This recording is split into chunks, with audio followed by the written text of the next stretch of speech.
So, Madam Chair, whenever you want to start the meeting is fine. Okay, I think I think that is. Let's just go ahead and get started. All right. Well, welcome everybody. I will call our meeting to order. Welcome to our subcommittee meeting. We're conducting this meeting in a completely virtual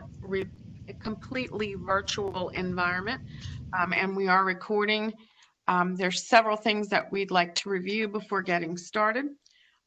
First, the names of all the board members, along with the constituencies that they represent, are displayed on the screen.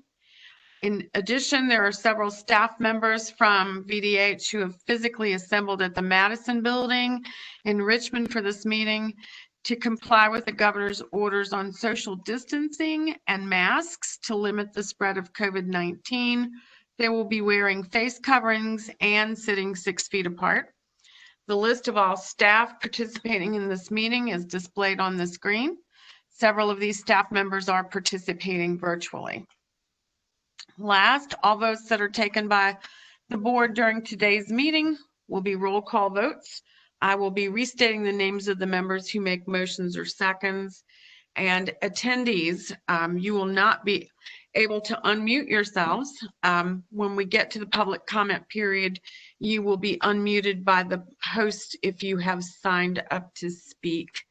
I apologize ahead of time if it seems I'm jumping around like a Mexican jumping bean. I have hurt my back, so I am fidgeting a bit. Pay no attention to the woman behind the screen. So, Mr. Hilbert, could you please review today's agenda?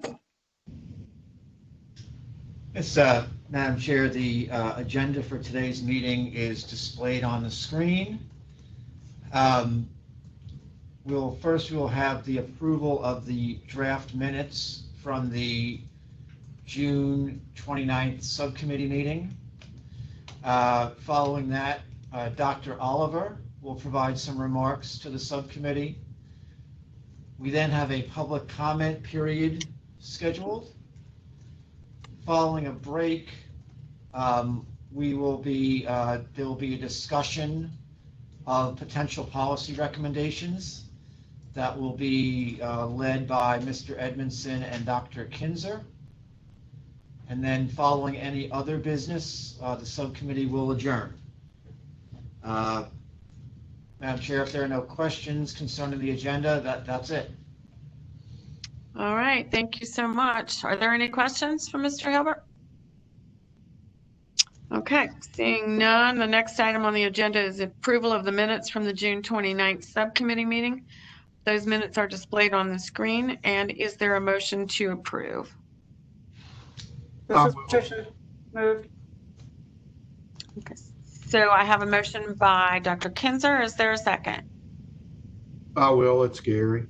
We have a second by Mr. Kreitzer. So we have a motion and a second. Are there any comments or questions?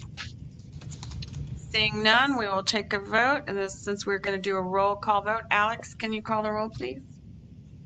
Absolutely. Mr. Kreitzer. Yes. Mr. Edmondson, who I think is still not joined yet. Ms. Hines. Aye. Thank you. Dr. Jang, I know, is joining us a bit later. Dr. Kinzer. Aye. Thank you. Ms. Pritchard. Aye. Thank you. Dr. Miller. Dr. Swartz.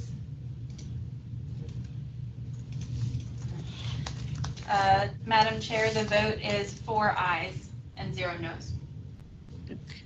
Do we need a quorum for this, Joe? Or simple majority is okay? This is for a subcommittee meeting, so the subcommittee, I would say we're fine to proceed. Okay, well in that case, the minutes are accepted. Faye, can I be heard yet? Yes, you can. Welcome. Hi, Jim. Hallelujah. All right. We're just getting. You can make that one 5-0. I vote aye. Okay. Better late than never. Madam Chair. Yes, sir. If I could just return to the agenda for 1 second, I went over something a little bit too quickly. I just wanted to say a few words about the public comment period and how that's going to work. When registering for this meeting, there was an opportunity to sign up to speak on a topic. The list of the persons who signed up to speak was finalized at 12:30 this afternoon. Each person who signed up to speak will be called in order, along with the name of the next speaker who is on deck. And under the board's public participation policy, each speaker will have a maximum of 2 minutes in which to speak. There will be a countdown timer on the screen, and a bell will ring when the 2 minutes has elapsed. If the bell rings while the person still happens to be speaking, we will allow the speaker to finish their sentence, and then the speaker will be muted, and the name of the next speaker will be called. Thank you. All right, thank you so much. So at this point, we will move on to the commissioner's remarks, and Dr. Oliver, it is your moment in the sun. Thank you, Madam Chair, and good afternoon to you and other members of the subcommittee. I'm really pleased to have the opportunity to be with you today. COVID-19 has certainly shined a very bright spotlight on Virginia's public health system and on VDH in particular. Since the last subcommittee meeting, a number of our staff have been actively following up on the issues and concerns that were raised in the subcommittee's discussions. I greatly appreciate the subcommittee's interest in seeing additional financial resources dedicated to public health so that a wide range of policy issues highlighted by the pandemic can be more effectively addressed.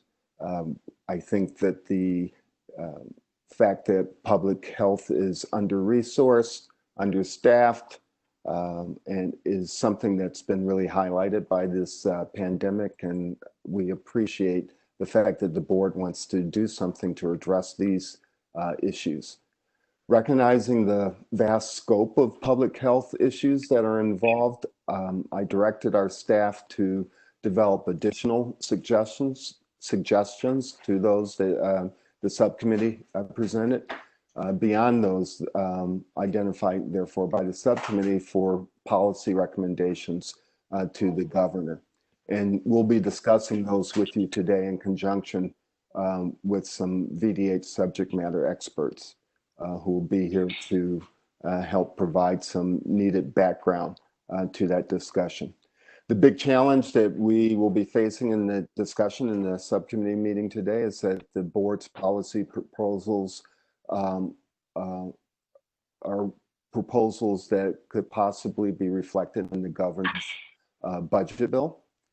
Each year, agencies submit voluminous budget proposals as to the administration, but only a relative few of these are selected for actual inclusion in the budget. So the administration may reach out to individual agencies, directing them to prepare budget amendment requests designed to advance these policy recommendations that the administration has already decided to support. And we want the administration to direct VDH to develop specific budget amendment requests that are designed to implement the board's policy recommendations. The board's continued active engagement in public health policy development is critical, as it could increase the likelihood of a favorable reception for budget amendment requests that would be beneficial to Virginia's public health system. And the challenge we're going to face today is trying to figure out what among the many ideas that we have before us now are good ones to advance in this way. Again, I want to thank you for spending the time to think this through and to take these sort of actions. It's going to be really helpful for the health department, but more importantly, I think it's going to be helpful for the people of the Commonwealth. So thank you very much. Thank you, Madam Dr. Chair, Oliver. it's all yours. Thank you. Are there questions for Dr. Oliver? All righty, then it is now time for public comment. Mr. Hilbert, how many people did you say we had signed up?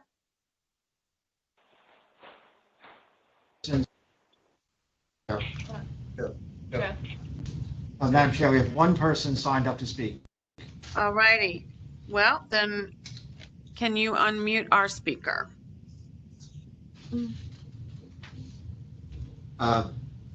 So, Madam Chair, again, I'll be calling the name of the person to speak. Again, pursuant to the public participation policy, the speaker will have a maximum of 2 minutes in which to speak. And again, if the 2-minute period ends while the person is still speaking, we will allow the speaker to finish that sentence, after which they will be muted, and I will call the name of the next speaker. So the first speaker is Mr. James Sherlock. He's off? We don't see his name listed. Okay. Madam Chair, we had Mr. Sherlock signed up to speak, but he does no longer appear to be in the meeting space. Okay. Mr. Sherlock? No? All righty. Since we only had one person, if he's somehow been lost and comes back, we'll come back and let him speak. Very well. All right. So in that case, all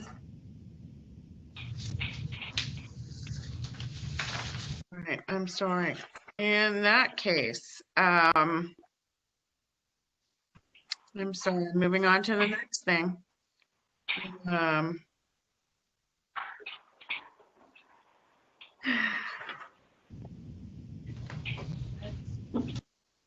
All right, so I don't think we need a 10 to 15 minute break since we just got here.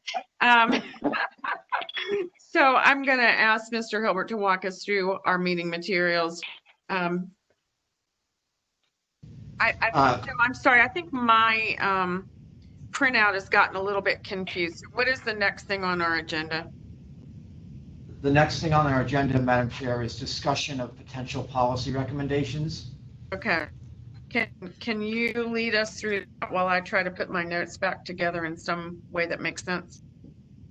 Certainly. Madam Chair and members of the subcommittee, two draft documents have been prepared for your review and consideration today. The first is a matrix of potential policy recommendations, and the second is a draft letter to the governor. And just by way of some additional background, for context, following the June 29th subcommittee meeting, the document prepared by Mr. Edmondson and Dr. Kinzer was shared with key staff throughout VDH for their review.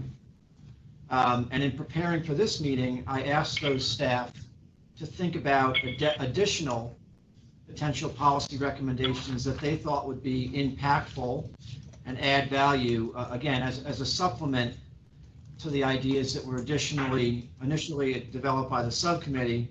And again, specifically what the subcommittee was interested in is proposals that will improve the health of all Virginians and will also make the Commonwealth better prepared to deal with future emergencies, all the while being cognizant of the importance of the social determinants of health.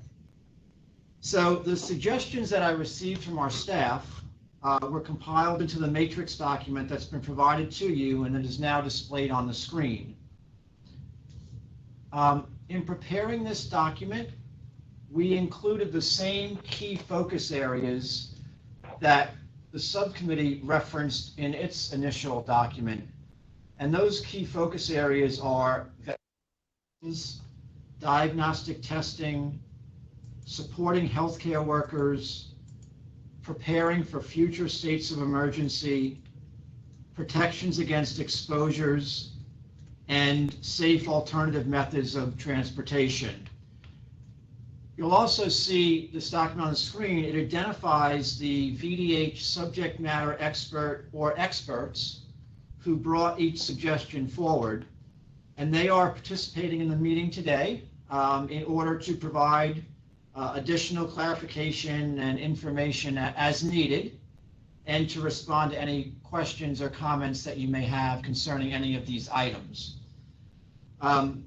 Also in preparation for this meeting, the potential policy recommendations contained in the manual used as the basis for preparing a draft letter from the board to the governor, which was provided to you, and I'm going to be asked to be now displayed on the screen. We can do that. So this draft letter contains 10 fairly broad policy recommendations, which are numbered 1 through 10. Now that numbering does not indicate any type of relative priority. The letter also recommends that the governor direct VDH to develop and submit detailed budget amendment requests designed to implement these recommendations. And each of these 10 recommendations that you see on the screen is linked back to one or more of the items in the matrix. So if we can put the matrix back up on the screen. So for example, this at the top of the screen here, you'll see policy recommendation area 1 on the matrix links back to recommendation 1 in the letter to the governor, which is to strengthen the infrastructure supporting the Commonwealth's immunization system so as to ensure prevention and control of communicable disease. So we can go back to the matrix. So some of the items in the matrix have more description attached to them at this point than others. We've not included any dollar amounts, potential funding amounts for any of these items. So Madam Chair, what I would propose to do is I would walk the subcommittee through this document.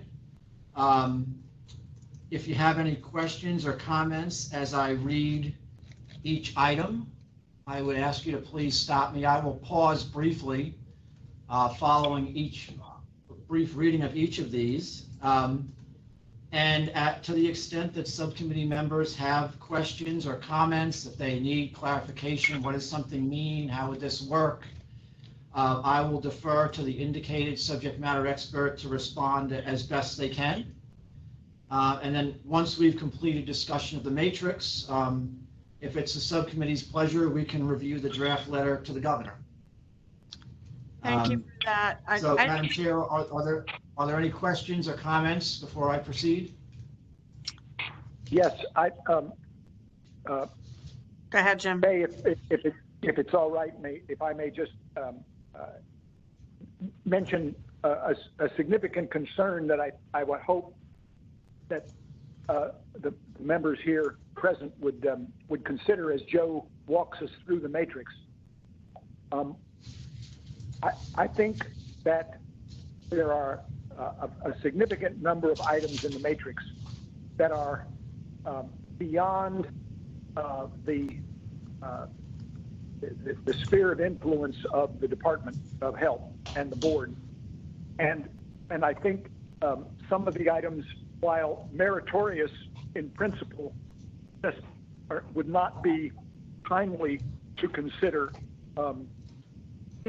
among the recommendations for more immediate action by in a report that Dr. Oliver and the board would send to the governor. And there are I have sent to Dr. Oliver and Joe a listing of the number of the items that I think are probably not helpful for our inclusion in our recommendations. I fear that if our list of specific requests for action and in most cases funding by the state is too long, it's going to be ignored completely. It diminishes the items that we really want to prioritize. And this list, I think, is simply too long.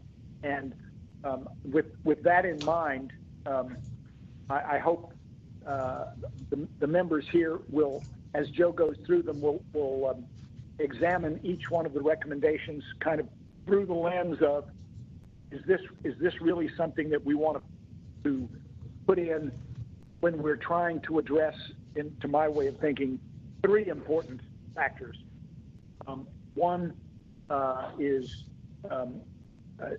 dealing with the response to the COVID-19.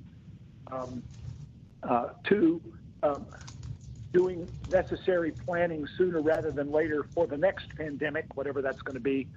And third, and perhaps most important, dealing with health disparities specifically, not through some corollary reference, but something quite specific. And I think it would be a desirable to whittle down this list significantly to focus on those three areas. So, Jim, here's what I'm going to suggest that we do, and you guys can let me know if that does not work. I'm going to suggest that Joe go through the list, that when we get to each item, members weigh in about whether or not they feel that those particular items should be included or dropped, or ask questions if they have them. And then when we've gone through the entire thing, we can talk about the sort of the meta and the particular. Do we want to whittle down the list? And if so, which items should go? I'm also going to ask that, since there are not too many of us here on the subcommittee, that rather than raising hands, which I am finding just a little difficult to keep up with, that you just speak up if you have a question. After Joe goes through each item, I'll just ask if there are questions. Is that okay? Sounds okay. That's fine. The only, Madam Chair, the only suggestion I would have in response to what you just proposed, obviously, if there are several items on here that the subcommittee would want removed from the list, and that's perfectly fine, obviously, that would lend itself perhaps to a, you know, if something is, if someone wants to take something out of the block, right, we could say, we would vote on all of these recommendations in a block, except if you wanted something to come out of the block, we could just remove it from the block, and then that might be the easiest way to proceed. Agree. I think that's sort of what I was trying to say, only not quite so articulately. We will discuss whether they need to be whittled down and what could come out at the end, and then we will vote on the whole thing. Okay. If I mess that up, you can help me walk through it better. So, okay, so the idea would be then, if you don't like something and you don't want to vote on it, then you should move to come out of the block, and then we would potentially be left with a block of items that we would vote on and agree to. Correct. Okay. Okay. You want to Sure. take us through them? So, just starting from the top, and we've numbered each of these on the screen. Each of these is given a separate number. So number 1 would be to appropriate funding to VDH for a vaccine public health communications campaign. Okay. Are there any questions or comments about that one? I'm in support of that. I am as well. Hey guys, when you say I am in support, can you just say, like, this is Linda, I'm in support, because sometimes it's hard to figure out who said what. This is Yes. Patricia Mhm. and Linda. We both And said Linda. Okay, thank you. All right, go on to the next one, Joe. Item number 2, require the Department of Medical Assistance Services to adjust vaccines for children reimbursement practices. Can you explain, this is Faye, can you explain that one just a little bit further?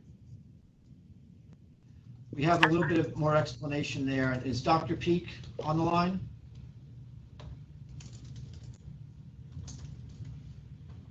Good afternoon, everyone. Thank you for allowing us to present this information today.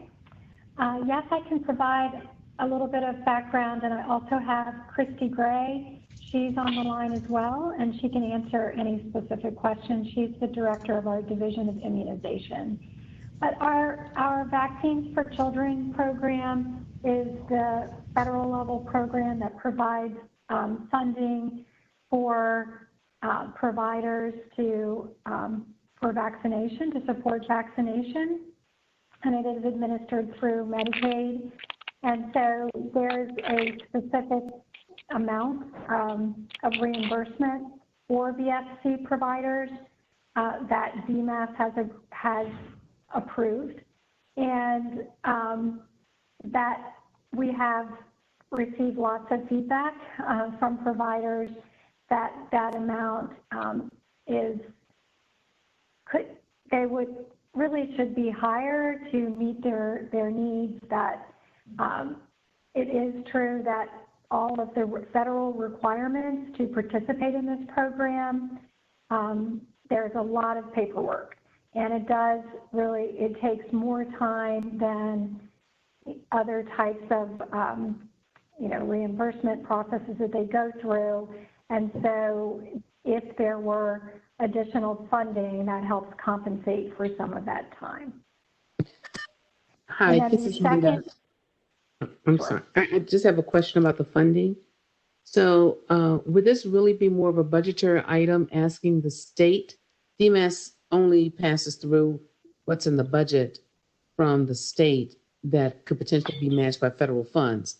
And so would it be more advantageous to ask that the budget include increased payments for vaccine administration to be passed through DMAS to providers? Because DMAS will not have the funding unless it is approved in the budget. Yes, I think that's the intention. All right, are there comments about this one? This one seems to me to be right in line. We're wanting to get disadvantaged kids vaccinated, and this is a way to get it done. Okay. And specifically too, sorry, this is Patricia. The second item there about being able for the children to have access in a pharmacy seems also in line. Yes, and that would be the second recommendation, to again make sure that we're increasing access for children to have points of vaccination. So I just have to say, I think if we can add some wording, asking the state to please put it in the budget, again, requiring DMAS to adjust the vaccines without the funding. One, it's either not going to happen, or two, it's going to be a pass-through cost to the managed care organizations who will not do it because they are not being reimbursed. So I would suggest that we could add some wording to this where you have required DMAS to adjust vaccine based on approved state budgets or something to that effect. That's what we need. This is an obvious one where there's clearly going to have to be dollars from the state to make it happen. Correct. So if we could include that language, then I definitely can support this fully. Okay, we got that, Joe? Is that Linda talking? That is Linda. This is Linda talking. All right, Linda, thanks a lot. That was really helpful. All right, can we go to the third one?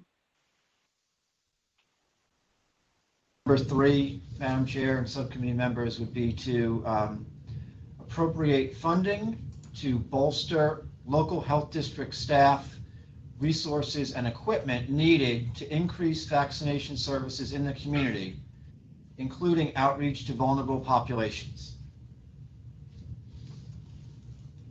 Questions here? This is just the same. It's consistent with number 2 in that we're going to have state money to make it happen. And if we're going to improve outcomes, this is something we just got to have done. Okay. Right, so do we need language added here about the budget, or that's clear? I think that that's Madam- clear because you're asking for appropriate funding. Okay. And again, Madam Chair and members of the subcommittee, all of these are, to the extent that we would have language in the budget, that's obviously, well, clearly a detail that were we directed by the administration to work on this, those are details that we would definitely work out and make sure we're included. Okay, thank you. All right, the next. Number 4, require pharmacies to report vaccine doses administered to the Virginia Immunization Information System. And this is our state immunization registry.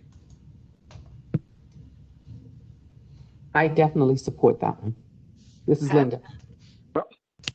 I'm wondering if this is a non-budgetary thing. This is something that could be done administratively by the commissioner or the department, or is this something where a law change would have to take place? I'm not sure I see where it's a budgetary item for the department. Jim, I believe I agree with you. I'll ask Dr. Peak to if she can respond to that briefly. Sure. Lillian? And I'm going to ask Christy Gray is this something that would have any, but I don't think it would have a budgetary impact, but does it require a change in the statute or regulations? Yes, this is Christy Gray. It would require updating the code. Okay. It would require a change to the code. My goodness. This is Christy again. The only entity that is required to report to this right now are EMS providers. There are other providers that, for example, like Dr. Peak said, are VFC providers. Anybody who gets vaccine from VDH, through policy, we require that they put those doses into this. However, that's the only, we have no authority to require pharmacies to report doses. So this is Patricia. In that case, does this item need to be in the letter to the governor? Rather, can we have this as an agenda item for something to address as a board? If it's a reg? This is Jim. I second that question. Right on. Madam Chair, subcommittee members, since it's the board's intention and since the focus of the letter to the governor is on budget amendments, then I would agree that this item here, while meritorious, probably needs to be put in a different category for a different type of, not necessarily, it really doesn't fit for budget amendment language necessarily.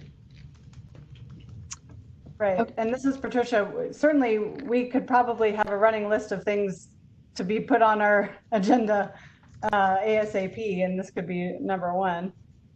And I would also add, for everyone's benefit, we are in the process right now as an agency of developing proposals for legislative proposals for 2021. So this and maybe a few others in here are things that we would just want to make sure that our staff internally was aware of and that they would be given consideration to putting on the list of potential legislative proposals that we would advance as an agency. Hi, this is Linda. I'm sorry. Go ahead, Linda. No, you go ahead, Linda. A question that we had under the vaccines for children. I think that we were saying we would like to allow pharmacies to be able to provide through vaccines for children. So based on the comment I thought that I heard, that is a requirement today. If you give a vaccine under vaccines for children, then you must report to the Virginia Immunization Information System. Is that correct? Correct. Gray. So some of that would be covered for pharmacies. If they're providing the vaccine under VFC, then that's already covered. Are you asking for this particular one for those vaccines that are not covered under VFC? Hi, this is Lillian. Go ahead, Lily. Yeah. Yes, that's correct. Right, Christy? Correct. We would not expect all pharmacies to enroll in the VFC program. And also that would be only pediatric doses. Pharmacies, they administer a large amount of adult doses that if they are not contributing to the registry are missing from a patient's record. Okay. So I believe what I hear everyone saying is that this gets removed from the budgetary list, but in fact added into our legislative agenda. Is that correct? Yeah, Madam Chair, what I will do is we will remove this from the block, but I will add this to the list of items that I will follow up with our staff on to do what I can to ensure that we develop a legislative proposal for submission to the Secretary and the Governor for their consideration as an agency. All right. Excellent. That's excellent outcome. Okay, so next. Number 5, establish and appropriate funding for epidemiologists at both the central office level and in each health district. And we put a little bit of explanation down there underneath that concerning specifically what we had in mind in terms of additional epidemiological support and capability within the health department. Questions or comments? I'm not sure how much you have to pay to an experienced epidemiologist, but I imagine this would consume the great majority of whatever additional money we're going to get from the governor's budget. I just think I saw the number 35 and I said to myself, "Oh my Lord, that can't really be a serious request." I'm sorry, that's just over the top. But I think improving the epidemiology, the spread of the epidemiological skills across the department is terrific, but we just have to be realistic. And if I had to choose between a dozen more epidemiologists, I think and something else, I think I'd choose the something else. For example, something adding to the number of primary care physicians and nurse practitioners that we have around the state, particularly focusing in areas that are underserved now. This is one that I was really sort of flabbergasted at the request. Okay, other questions or comments? Or Perhaps we could hear from the subject matter experts about that. Sure, this is Lillian Peak again. I'd be happy to speak to that. So, the work that the epidemiologists do is quite different from what's done in primary care. And we are woefully underfunded in public health to do the work that epidemiologists do. And the reason it's so critical is that so the healthcare providers, the thousands of them, they're diagnosing the cases and then reporting them to the local health department. But what has been shown in other countries to really spread, to factor into slowing the spread of an emerging condition like COVID-19 is containment. And so for every single one of those cases that's identified, it is reported to the local health department, and the local health department is contacting that individual to interview them, to identify who the contacts are, and making recommendations on isolation and quarantine. It is a tremendous amount of work, and we do not have the staffing in place to do that now. We are getting funding from the federal government to be able to increase that staffing, so we're doing that now. But the funding didn't come until we were well into the transmission. And so this is a critical need that local health departments have. This is the heart of what we do to respond to a pandemic, and we do not have sufficient staff to do this work. And we don't have that infrastructure to sustain this when a new disease emerges. Hi, this is Linda. I can fully appreciate what you just said. However, this item number 5 calls for 40 new positions. Mm-hmm. How much is realistic? How many would you require to move your skill level, your capacity up, but not to expect as many as 40 new people in this program area? And could it be a phased approach that, it would be a multi-year funding that you would get so many in year 1 and it's additive and some in year 2 and maybe 3? I have to say I agree with Jim. I would hate for them to look at this, feel it's excessive and not get anything. I think if we can come to a more realistic number, then you would have a better chance of getting some funded.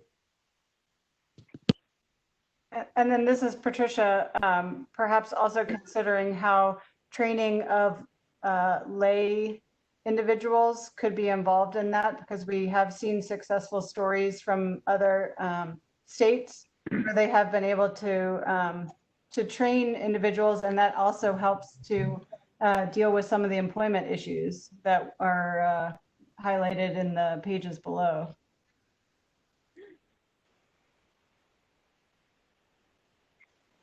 All right. Okay, thank you. Linda, did you have something about this? Something beyond what you just said? I thought I saw your mic come on. No, I'm good. Thank you. Okay. All right. So can we have some consensus here about what we want to do with this item?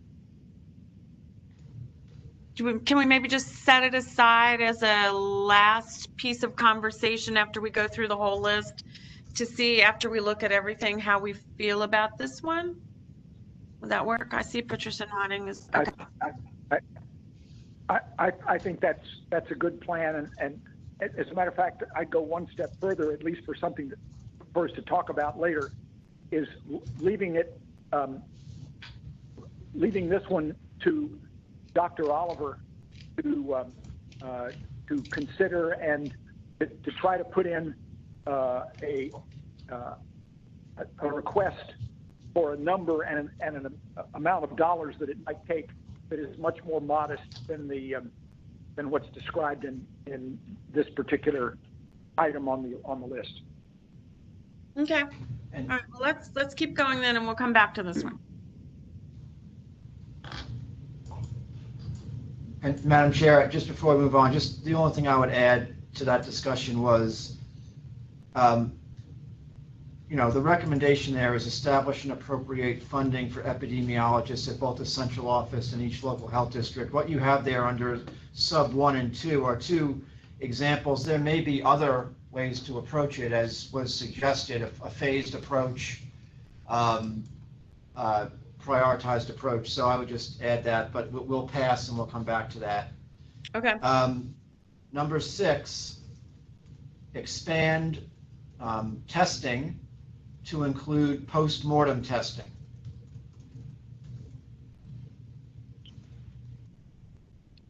Okay.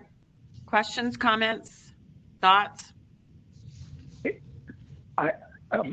Is post-mortem testing going to provide us a lot of information about the extent to which the virus has invaded a particular location has been concentrated. I mean, it seems to me like it would, but I request some guidance from our physician friends about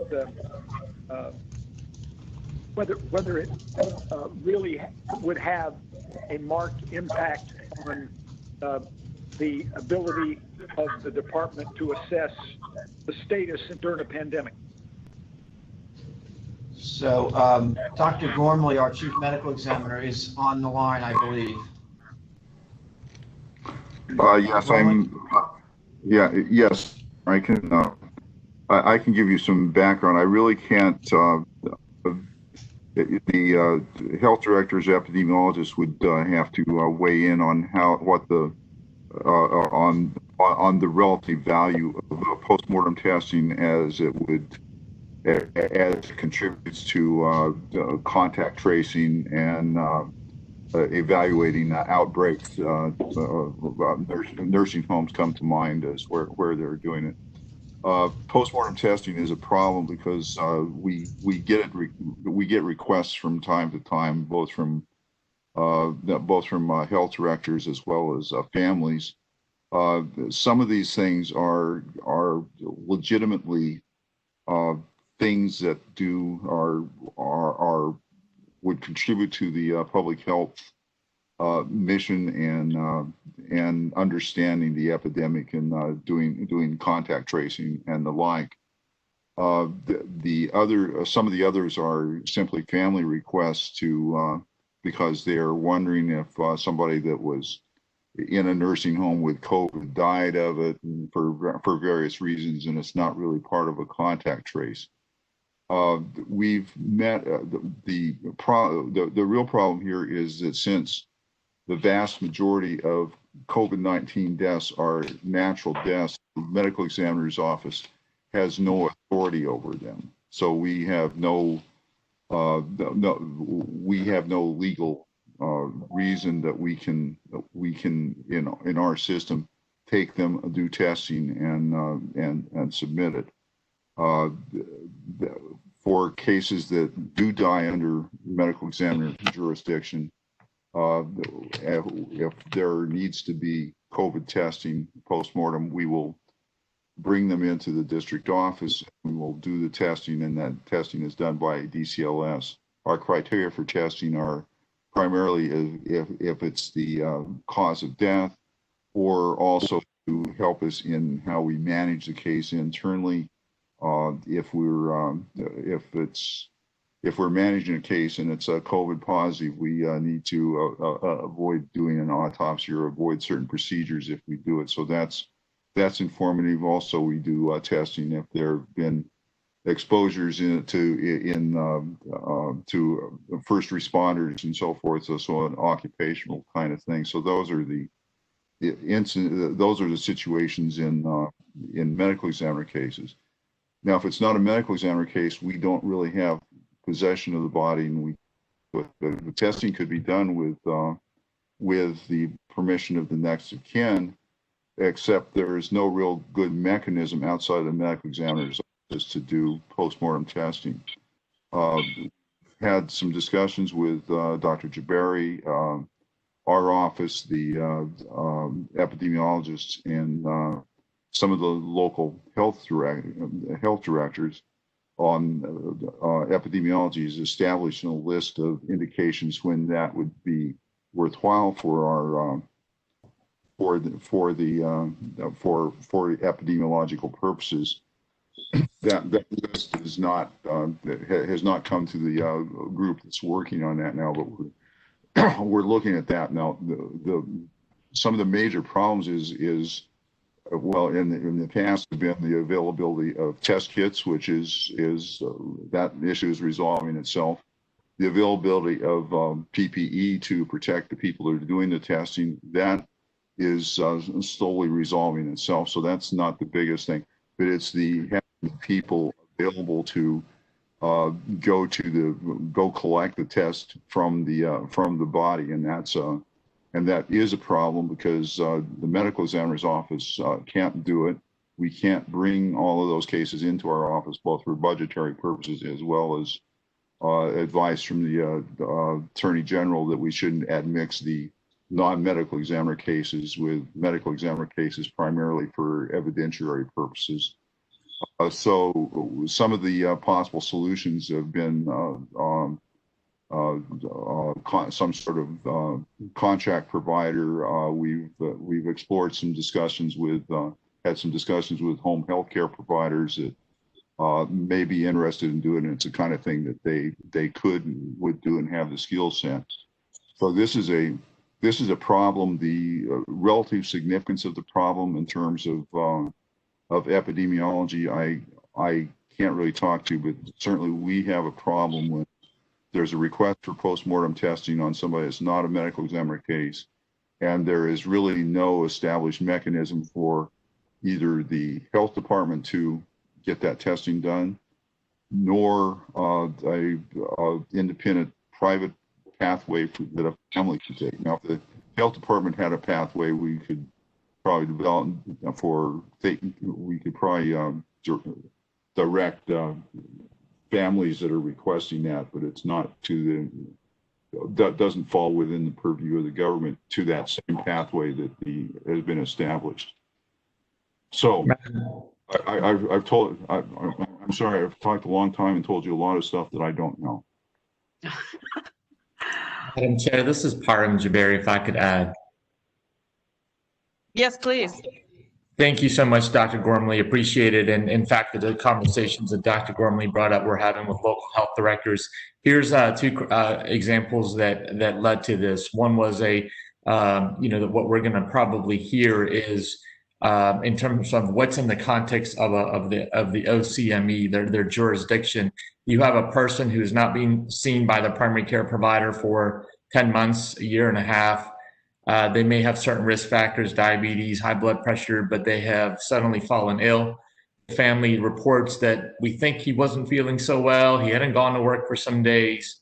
And I think in the context of a pandemic response and our containment, it's certainly important to identify if that individual had potentially been infected with COVID. So what we would probably advise is that those living family members to go get tested if there was a concern.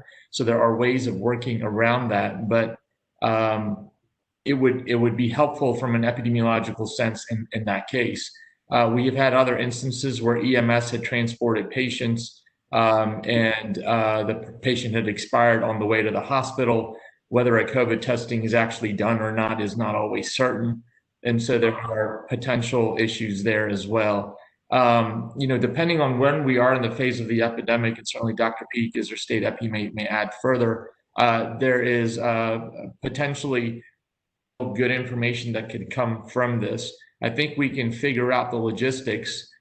We have these bodies going to funeral homes, just in terms of the follow-up to, we've trained a lot of lay individuals or non-medical professionals to do things that we usually have medical professionals do, such as the PCR testing that our guardsmen are doing in the nursing homes and elsewhere. They are certainly helped and aided by medical professionals. Many of them were trained on the job to do the testing. I certainly think many of our funeral home directors can also be trained to do that test. So I think we can figure out the logistics. I think the value of the epidemiology in terms of the information it provides is more important earlier on in our response and potentially later if we want to really be more specific about our numbers.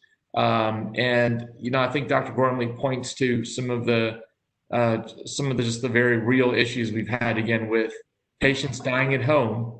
They're not under the jurisdiction of the medical examiner, and the family questioning and concerning, did my loved one, my husband, my wife, my mother, my father die of COVID? And so we're in kind of a difficult place in terms of moving forth with that.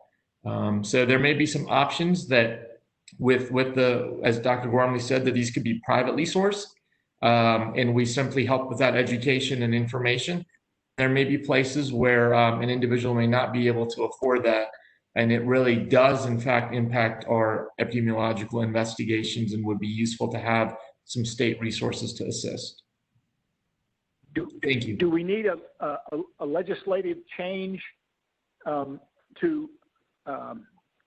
give you a priority somehow, or a legal right to take action that you can't do now if it's as Dr. Gormley described it, a non-medical examiner case? Who's that a question for, Jim? Well, I can help begin, and maybe Dr. Gormley can add. We have consulted the Office of the Attorney General.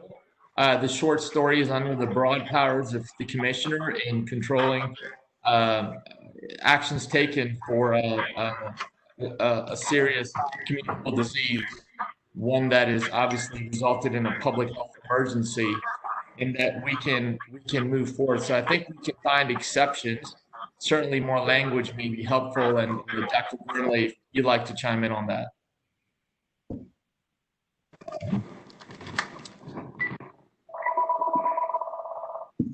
Can I just ask, if you're not the speaker, to please mute your mic, because there's a lot of feedback here. Okay, Dr. Gormley? Yeah, I'm sorry. That's okay. I was trying to push buttons. There's in terms of authority to do it, it's not a problem having getting the authority, because the commissioner can do what he does, but still, it's even with the commissioner's direction, since these are not medical examiner cases, the permission of next of kin would be required to do the testing. So it doesn't change. The other thing, so I think the authority is out there. It's really just the resources and the funding to pay for that when needed. The other downside is there are other states where COVID, a case like any death from something like COVID would fall under the jurisdiction of the medical examiner, and that would lead to testing. On the other hand, the way the medical examiner operates in Virginia and the funding and our staffing, really we're able to keep up with the routine medical examiner cases plus the COVID medical examiner cases that come in, just barely, with keeping staff, keeping the changes in operations we've done to have maximum social distancing between our operational units and so forth. We don't have the resources to handle every case. About 90% of the deaths from COVID or from anything else in Virginia are not medical examiner cases. So if we were going to take add the COVID cases, that would be a huge requirement that we're not staffed for, and we don't have the resources for. So this, and specifically just to do the testing on this is something that can be easily, well, certainly much more easy to outsource. So that's really the thing. I think legislation giving us more authority over this, from my point of view, is a slippery slope leading to a larger, more complicated, more expensive medical examiner service for Virginia. This is Patricia. Patricia first. Madam Chair, I think what I heard Dr. Gormley say was that they have the authority that they need now to do this, but they don't have the resources. So I would just suggest that, I don't know if there are more questions, but it does appear to be a budgetary item from the point of view of the medical examiner. So I think it's just a matter of, would the subcommittee like to keep it in the block or not? Well, and this is Patricia, I guess my perspective here is, if our goal is not only for managing the situation now, but also for thinking about preparing for future pandemic situations, having a focus on training others, such as funeral home directors, home health providers, et cetera, might be more beneficial in the long run. It's, at least that's how it sounds to me. And this is Jim. Once again, I second Patricia. And so that's a consensus to keep this item? Is that what I'm hearing? To keep the item with that as the focus and less about expanding the legislative authority there. Or even significant amounts of dollars. It's the doing some training as a part of the routine to when we have a pandemic and the demand for this kind of thing increases. We've got civilians. We've got certainly non-medical examiner staff trying to deal with it. Joe, is that clear for you? So we're going, that's for right now, it's being kept in the block. And the details, we can figure out the details later. Okay? Yes. All right, next. Number 7, appropriate funding to VDH for informatics and server infrastructure. Definition, please. So I'm going to ask Dr. Peak to add a little bit more clarification around that request. Sure, I'm happy to. So we have a surveillance system in which the cases have to be, information has to be reported about new cases, and that's where much of the data that we're able to share about what's going on with the pandemic is coming from. And during a pandemic, there's not as much time for researchers and academicians to be able to provide that epi, so there's a lot of emphasis and focus on the surveillance data that we collect to answer lots of questions. And I'm sure, as you're aware, it has been a struggle to do that. We've had to completely upgrade one of our servers. We don't have sufficient staff to take the data out of this very complex surveillance system and turn it into information that the general public can understand. So we have known that this is a serious deficiency, but this has really brought it to light.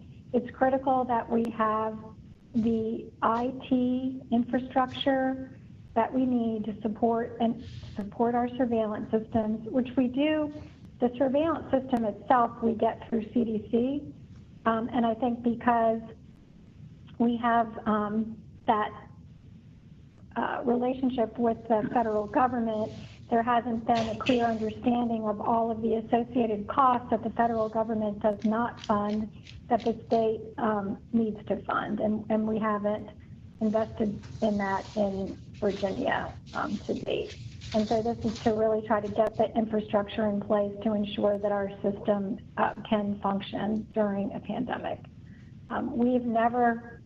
We also, like, typically we don't have negative test results coming into this system. And so several times we've had to make changes to the system to be able just to sustain the amount of information coming into it.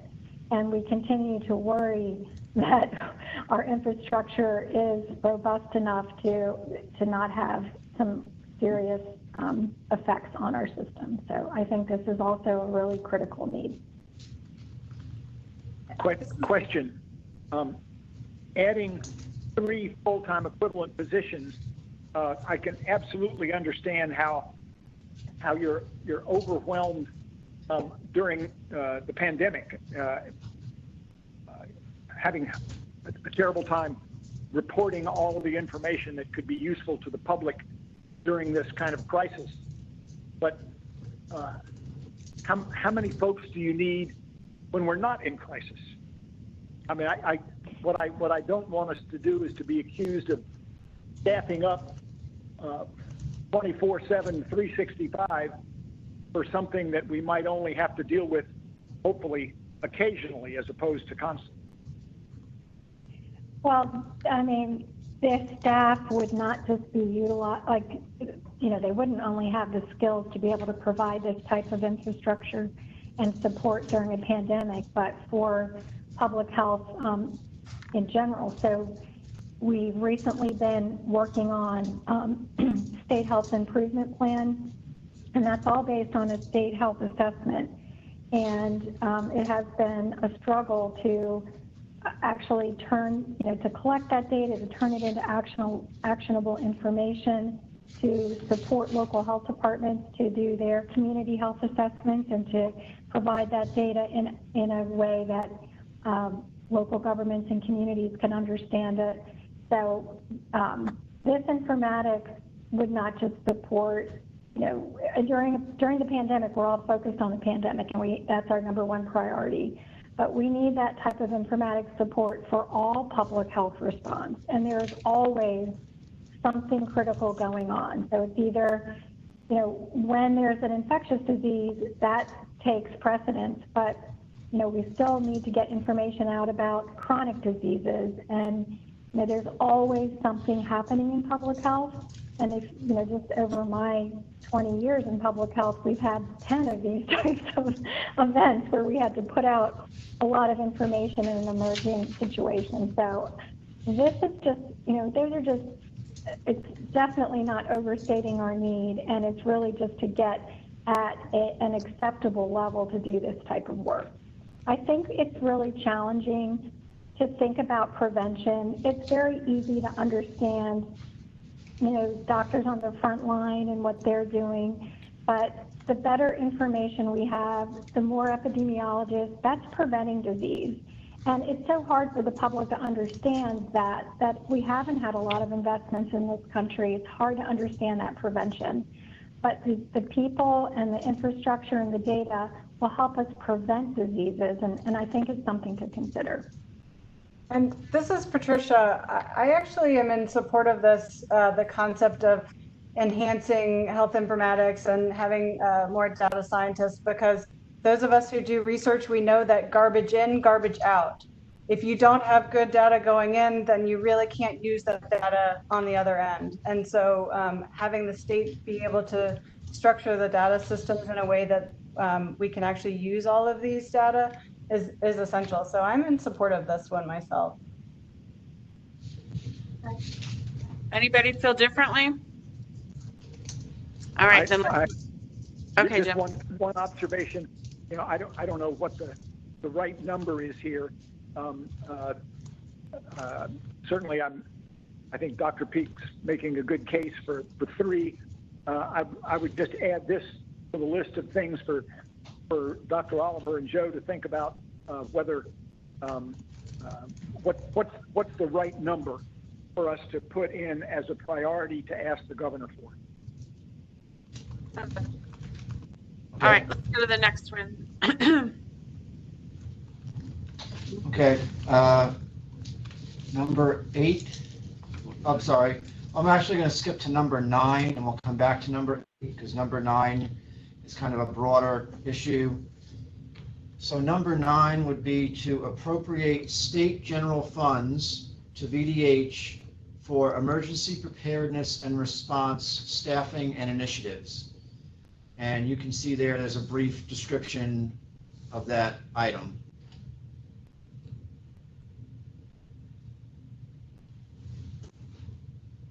And we have Bob Moskoff here, the director of our Office of Emergency Preparedness, if there are any questions or need any comments or clarification. Okay, folks, thoughts?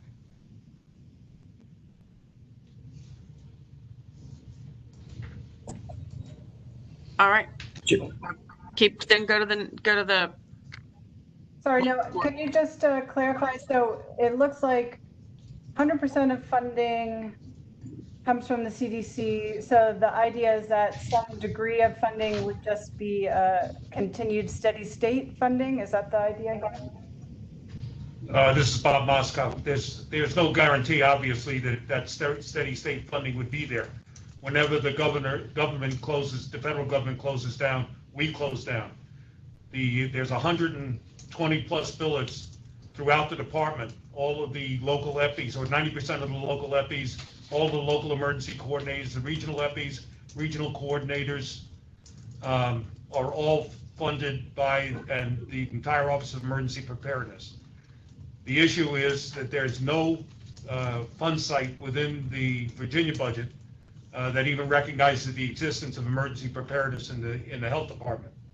And what we're trying to push here is the recognition of the importance of this, as seen by COVID, as seen by H1N1, Zika, Ebola, etc., where we actually manage the response together with all of our other partners in epidemiology and the other offices and the local health districts.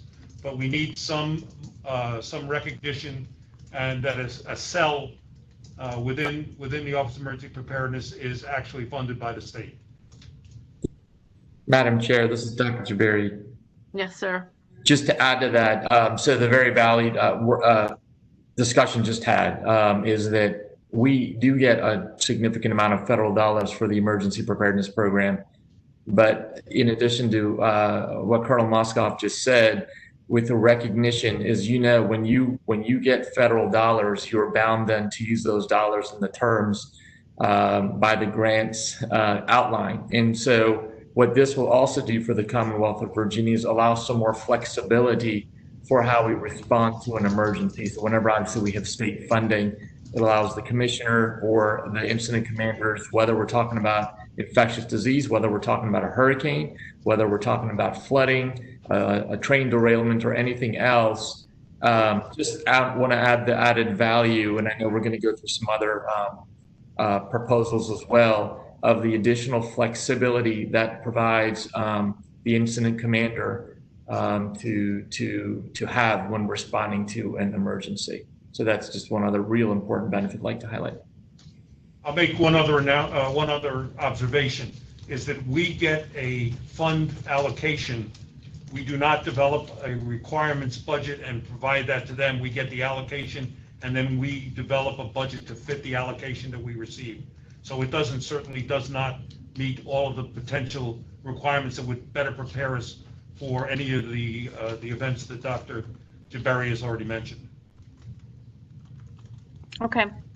So can I ask a question? Sure. So this item would then be asking for funding a cell, as you say, so a small number of employees to be have continuous funding if the federal funding were to stop? No, I would suggest that we have a cell so that we actually are being funded in part by the state, and then we would at least then have a footprint in the budget if funding did stop, so that we could grow from there instead of reinventing the wheel every time. And the other thing that's been mentioned before is this public health expansion and contraction based on events, whether they're H1N1 or this, is very problematic. And trying to bring in trained personnel to fit in places to work with people who are already there, very difficult. And then bringing in untrained people, the ramp up time is significant. Thank you. All right. Anything else on this one? All right, Joe, move on to the next one, please. Okay, now we're going to go back up to number 8, Okay. top of the page. Establish a state medical assistance team, which will be patterned after the federal disaster medical assistance teams. Questions? Comments? Okay, move on to the next one. Okay, number 10, stockpile emergency mass medical countermeasures. Questions, comments? Keep going. Boy, this is one that's high on my list, and the question for Dr. Oliver and the staff is, how much is enough? But clearly what we had wasn't enough at the beginning of the COVID crisis.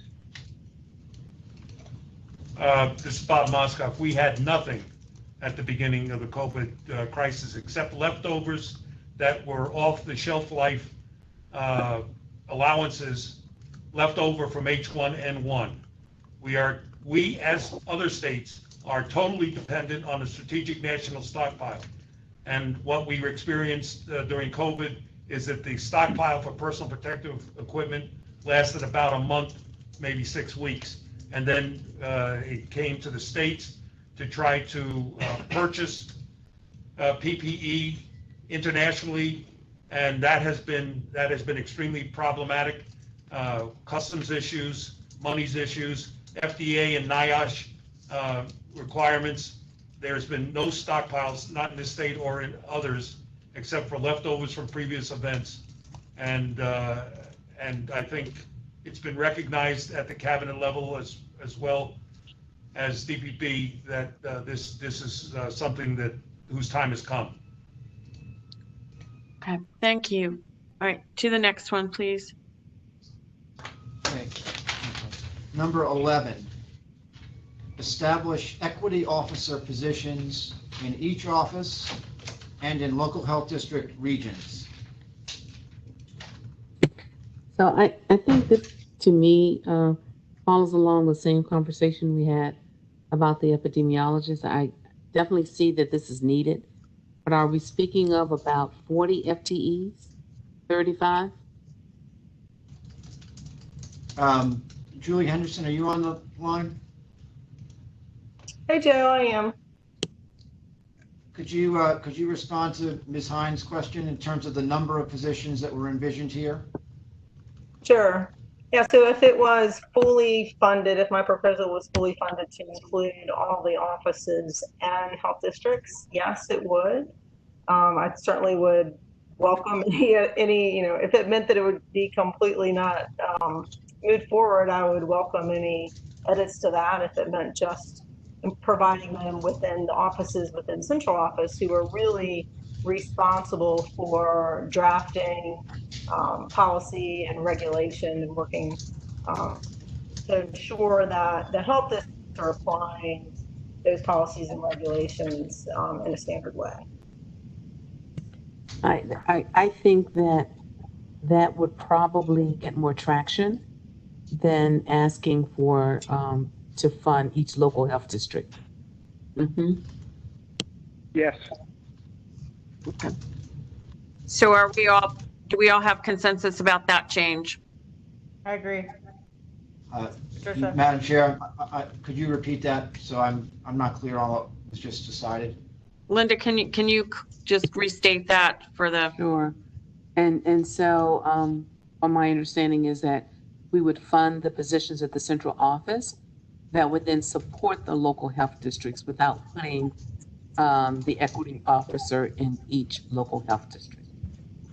Okay. And so I don't know how many we're asking for the central office, and so maybe we need to include a number. Okay. All right, can we move on to the next one? I'm being cautious about our time. It is 2:30, and I certainly want us to ask all the questions that we have, but we still have a bit to go through here. Right. Okay, so number 12. Madam Chairman, I would suggest we lump 12, 13, and 14 together. Okay. Joe? Okay, so numbers 12, 13, and 14 are put together. Establish a state jobs program to get people back to work and prevent extended periods of unemployment for people of color. 13, establish a state purchasing pool buy-in model for individuals and small businesses to obtain lower cost health insurance. And number 14, establish the Governor's Office on Dismantling Structural Racism with defined goals and objectives. Questions and or comments? Madam Chairman, 3 worthy goals that I think are beyond our purview. I think we need to remove these. They just don't meet the criteria that I think we need to have for items that would be on this list.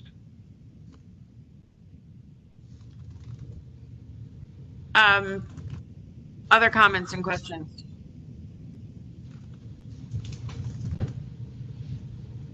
This is Patricia. I think I agree. I mean, I appreciate the comprehensive nature of some of these items, and I think that they are very, very important.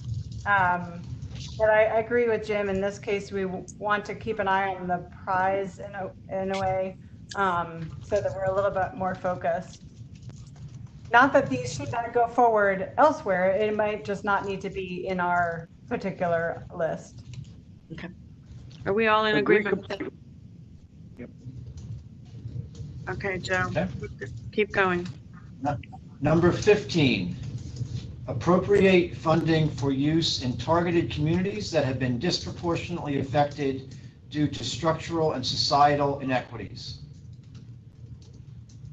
All right, questions and comments? May I ask the subject matter experts to clarify or give some examples of how the funding might be used? I think the concept here is wonderful, so I'd like to hear a little bit more detail. So Heather Board, are you on the line? Yes, I am. Can you hear me okay? Yes, we can. Yes. Great. Thank you. So just to provide a little context behind the genesis of this recommendation, the previous ones, and some that are forthcoming, we were really looking beyond the traditional scope of VDH to target underlying causes of disparities, which have been significantly highlighted during the pandemic and really challenge our daily public health response. And so that's the spirit in which a number of these have been proposed. And so I completely respect the comments about scarcity of resources previously voiced, and fully anticipated the process of prioritization, but felt that their impact on addressing the underlying drivers of health disparities warranted them being raised in this conversation. And so this particular recommendation is really focusing on looking at the co-occurrence of multiple forms of violence, things like sexual assault, domestic violence, youth violence, child maltreatment in high-risk communities, and the work that's been done within the CDC to really look at shared risk and protective factors. So appropriating funding to help support implementation of best practices to focus on those risk and protective factors. So, hi, this is Linda, and I definitely agree with you. I think that all of this goes to those risk factors, the social determinants of health, and we all know that people will not seek health care if they are fearful for their life, they don't have the other things in place that they need to live. And so I think that we would be doing a disservice if we did not include some of this language in what we're asking. And this is Patricia. I agree with you, Linda. I guess I just wonder if we should have a few more specific examples of what efforts might be supported with this. And I am in full support of this staying because I do think that this is an important issue. Okay. Stu, are we making a modification here? I'm sorry. Yes, maybe if Heather would be willing to provide a few examples of efforts that would be funded through this. Yeah, yes, I'll be more than happy to generate some of those. Okay. And Madam Chair, the other thing I would observe is within the response to date, we've had you heard at the last meeting, we have the Health Equity Working Group that's been established, and that group has been very active in developing detailed recommendations that I think would fit within this category. Mm-hmm. And we have access to there. So I think it's going to be, we can definitely come up, if the subcommittee and the board agrees with this in principle, and was okay with forwarding that on to the governor as an idea, I think there would be many ideas that have probably already been shared with the governor, and we could piggyback on those. All righty. I think that is the consensus I hear. Okay, on to the next one. Number 16, this is on page 3. Establish and appropriate funding for relief funds. And we've given 2 examples of potential relief funds, one dealing with unpaid water bills, which has been in the news, particularly in Petersburg, and also with developing a permanent assistance program to help with medical expenses, funeral expenses, and loss of income for people impacted by COVID and other types of future pandemics. All right, questions, comments? Okay, I see a thumbs up. We're good to go. All right. Next. Yeah, just one comment, Faye, and it's just a question of how much is enough. I mean, if we included things like electricity bills, bills for other kinds of utilities, even rental support for people who have lost their jobs and are having a problem meeting all kinds of expenses. This number could be enormous. So once again, the question is, how much is enough, and how do we, from the health department, target it? And I leave that to the commissioner and the staff. I agree, Jim, and I also think we want to be, there could never be enough, but I think we want to be careful about duplication of services in some places. For example, lots of local social services departments provide cooling relief for the summer for folks who can't afford it, and so there are some things that there are some funds that are already exist, and I think there's going to be the need to make sure that to the best of our ability, we're putting money where there's not the duplication of service. Yes, absolutely. Okay. Next. Number 17, establish a Virginia cost of living refund for expanding on the earned income tax credit to address the income gap. Yeah. I think that's beyond our purview again. Same problem as some of the ones on the other page, and I think it's going to come up again in a number of the items in the next 6 or 7. I agree. Is there anyone who does not agree with that? Okay, go on. Next. So that's out of the block? Okay. That's out of the block. Number 18, expand ability for online use of WIC benefits. Same thing, out. Out. Number 19, implement a revised executive order concerning smoking and tobacco products in state buildings and vehicles. I think that's out right now. Yeah, agreed. I see it as a little bit more directly related to what we're doing, but not the purpose of this list. I think that's right. Exactly where I am too, Faye. Yeah. All right, so that's number 20, establish a mandate for implicit bias training for all healthcare providers. So this is Patricia. I think that could be a really important effort for the health equity officer to perhaps explore, but might not need to be on our list right now. Agree completely. Okay, on next.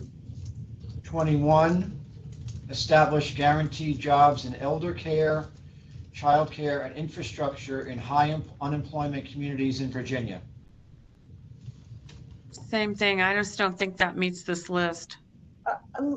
I just wanted to point out, though, that we have said one of our priority areas is considering, sorry, this is Patricia talking, that we wanted to think about support for the healthcare workforce. And so this kind of tag teams into that. So maybe when I think we have a workforce item further down, so maybe they go together somehow. Okay. So do you want to pass? How about we pass on this one? The concept, I think, is good. That the word guaranteed is a pretty fraught word, but conceptually including it in with other essential workers, I think, is important. Yeah, I agree with Jim. Yeah, the word like guarantee seems a little too strong. Yeah, this is But it also says in areas of high unemployment communities. So it's not necessarily supporting just the healthcare worker. So I'm not sure if this one should stay.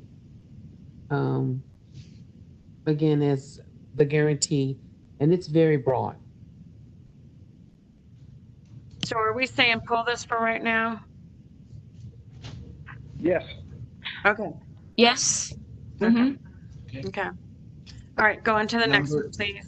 Sure. Number 22, define doulas and midwives as an integral member of the healthcare team for pregnant women and families giving birth in birthing facilities. This is Linda. I would like to see that one removed. I think it is already part of a task force and bill under the governor's initiative to look at healthcare for pregnant women in the state. Okay, me too. Number 23, appropriate funding for the existing unfunded dental scholarship and loan repayment program.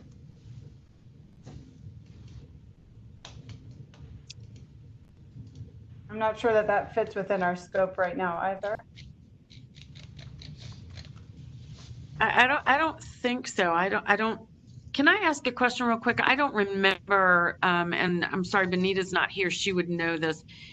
Are those dental scholarships particularly directed at students coming out of or working in areas where there's not good coverage, or is this a sort of general scholarship? Heather, you want to take that, please? Yes, sure. So this particular program, actually, we lost funding for this in 2015, and the awardees were required to practice in a state dental shortage area, as well as accepting low-income patients with government-sponsored insurance, primarily Medicaid. So it was very targeted. There were parameters around those receiving the award in exchange for the type of work to target areas where there were not a lot of dentists. Does that change anything for anybody? It might for me.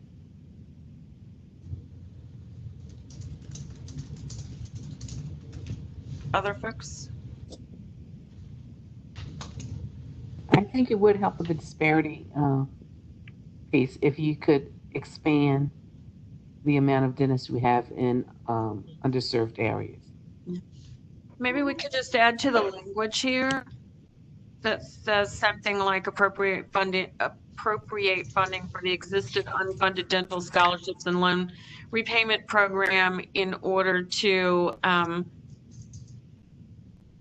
augment care in underserved areas or provide care in underserved areas of the state. Would that? We'll make that change. Okay. Would everybody else be okay with that if we did that? Yes. Yes. Yeah, I'm fine with that. Okay.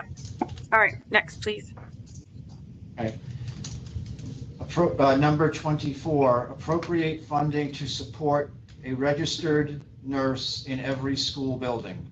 Hang on here till 4. Heather, I wonder if you might expand on that a little bit for us briefly. Sure. Sure, I'd be happy to. So currently, the information that we have from the Department of Education indicates that there are 4 school districts in the state that don't even have a single school nurse there for that district. The national recommendation is to have a professional registered nurse at each school.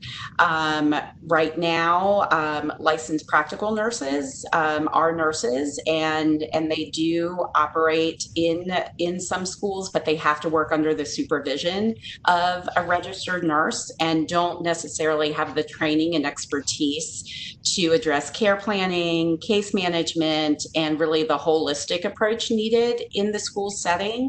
And this is becoming increasingly challenging as more and more students with complex chronic issues are navigating through the school systems. I just want to point out there are 2,100 schools, public school buildings in the state of Virginia. Yeah, that was my question, to whether the size, does it have, based on the size of a school? Yeah, there's a lot of schools in the, Virginia.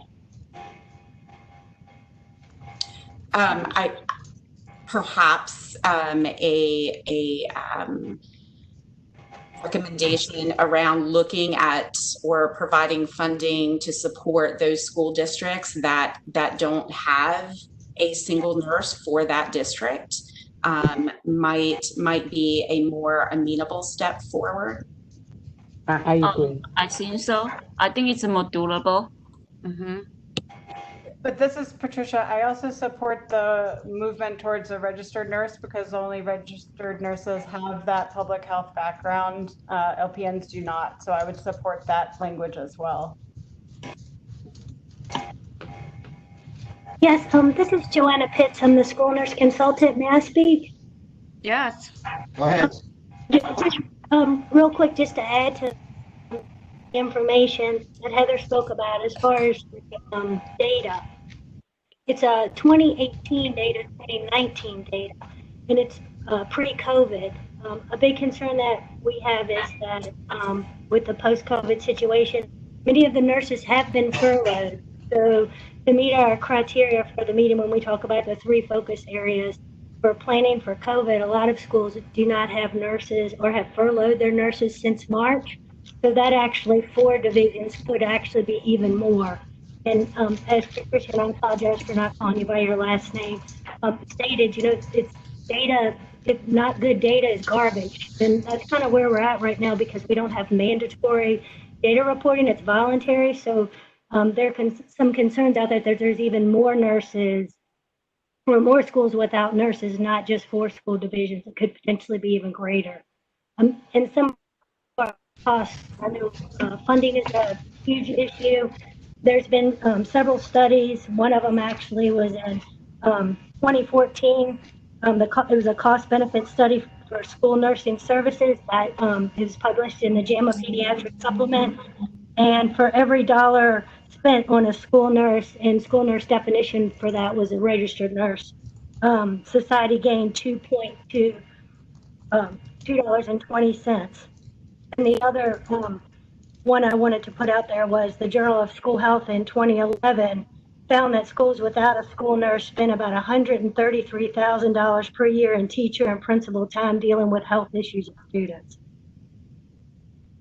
I realize funding is an issue, but I do think as far as when we start talking about school RN in every school, when we talk about disparity and inequities in healthcare, realize that nearly a quarter of our population of children that attend school live in households below the federal poverty level, and children from lower income families have a more difficult time assessing medical treatment for chronic illness.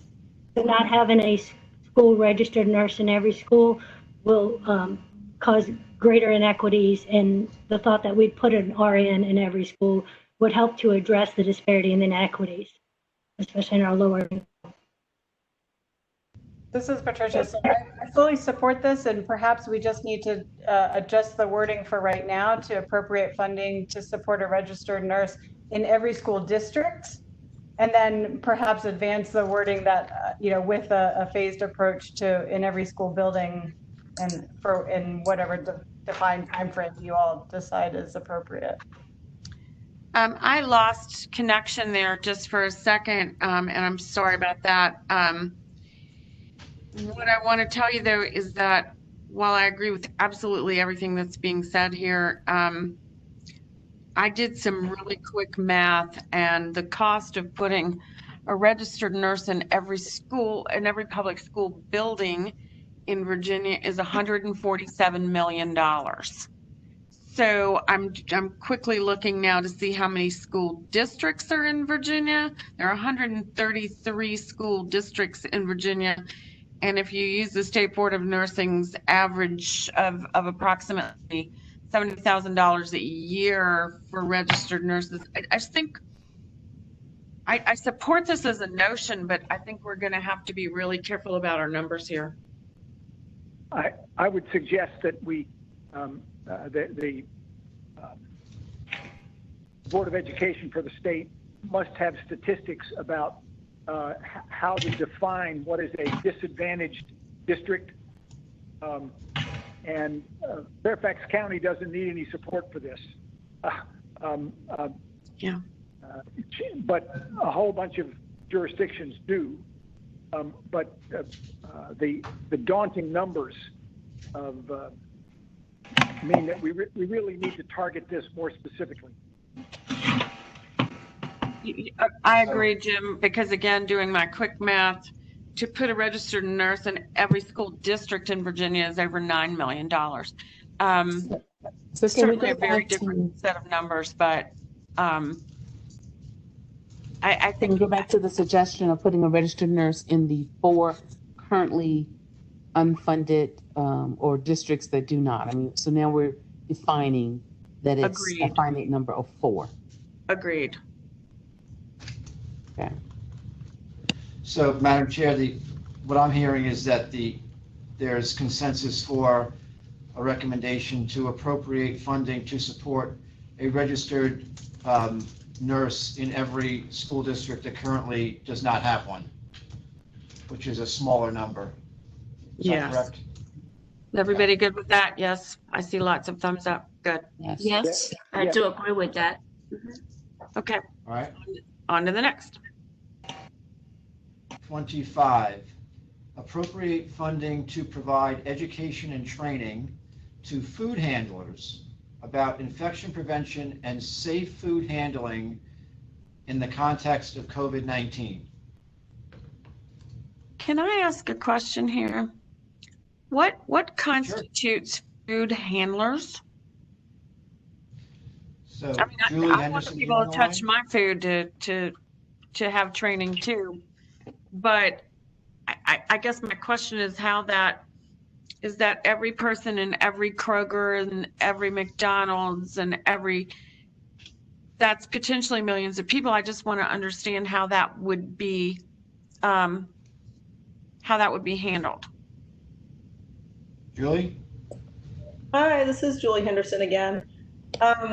So I do think I can answer that question, but I do think this has been resolved. The governor's announcement this week that we would be hiring an additional 100 environmental health specialists to help with enforcement and education around the executive orders related to face coverings and physical distancing that affect and impact restaurants and grocery stores and convenience stores and things related to, trying to mitigate the spread of COVID-19 in these areas and specific businesses. So I think this is probably already addressed through that, assuming that funding comes through.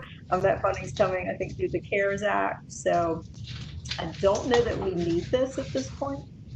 Then let's take it out if everybody's in agreement. In response to what a food handler is, so yes, that would be anyone working in a restaurant, permitted VDH facility, as a food establishment, a grocery store, convenience store. Okay, let's go. You guys, we are right at 2 hours. Do we need a 5-minute break? Patricia says no. Anybody else? All right. Okay. I'm going to say this, that I have another meeting at 3. I've already emailed ahead that I'm going to be a few minutes late to that, but I may ask Patricia or Jim or Linda to step in and continue to run things around 3:15 if I have to leave. Okay. All right. Keep going. Next one. Okay. Number 26. Can you still see the screen, Madam Chair? Yes. Okay. Number 26. Define and appropriate funding for the essential workforce. And this would explicitly include migrant laborers and food manufacturing workers, increase protections that provide hazard pay for essential workforce, establish a hazard pay fund for the essential workforce. So Julie Henderson is available to provide further clarification on this one as well. I think for what the purposes of what we're doing, that one is important, but it's beyond our purview right now. That does not really seem in our scope. Patricia? Well, Jim? I have an idea about this one. I agree that it's important, but obviously we're not. I don't think we're talking about providing, for example, additional compensation for such folks all the time, but only during crises. And I'm wondering if we couldn't suggest that maybe in a crisis that this is something that the state would undertake, and maybe they would pay for it with rainy day funds. That may be utterly inappropriate, but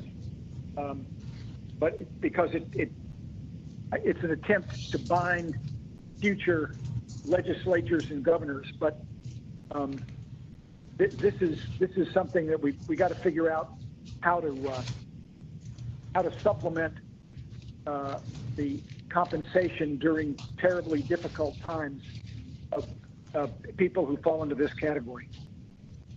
And this is Patricia. Can I ask a question? I assume we're not defining the essential workforce as only migrant laborers and food manufacturing workers, but this number 1 is expanding it so it's beyond just healthcare providers, first responders, child care providers, etc. Am I correct in that assumption? That's correct.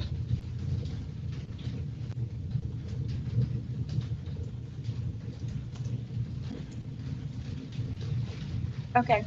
Julie, was there anything else you wanted to say on this? I don't think so. Right. So are we taking this out? Folks? This is Linda. I would say yes. Okay. All right. Well, maybe it falls into the category of something we can consider for legislation as opposed to funding. Fair enough. We can put that on our legislative wish list. Yeah. Okay, keep going. Number 27, establish legislation to prevent price gouging for prescriptions. Does that go on a legislative list instead of?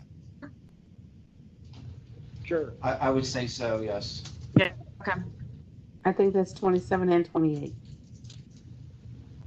Yep, I agree. Any other thoughts? Okay, keep going. 29, maintain funding for contraception and reproductive health. Where does this fit in light of the Supreme Court decision last week? Heather, are you on the line? I am. Hang on, I'm pulling up my notes, and we potentially would need to look at some of those implications. I know the thought process through this was to help maintain the general funds that support the LARC initiative, the long-acting reproductive control initiative, and just in general assuring high quality family-centered health services for our at-risk populations. And so essentially we're not asking for additional budget items, but we are hoping to continue that, which I'm in support of. Correct.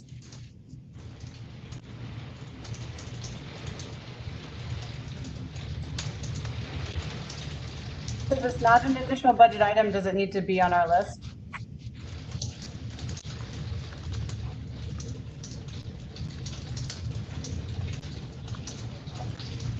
I guess that's for Joe. Maybe.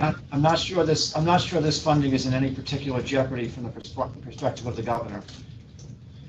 Yeah, let's take it out. Sorry, I was gone for a second. Here to be back. Okay, so number 29 is coming out of the block, Okay. Madam Chair. Thank you. Number 30, sure. Number 30, expand home health and care coordination services for children with special health care needs and other populations.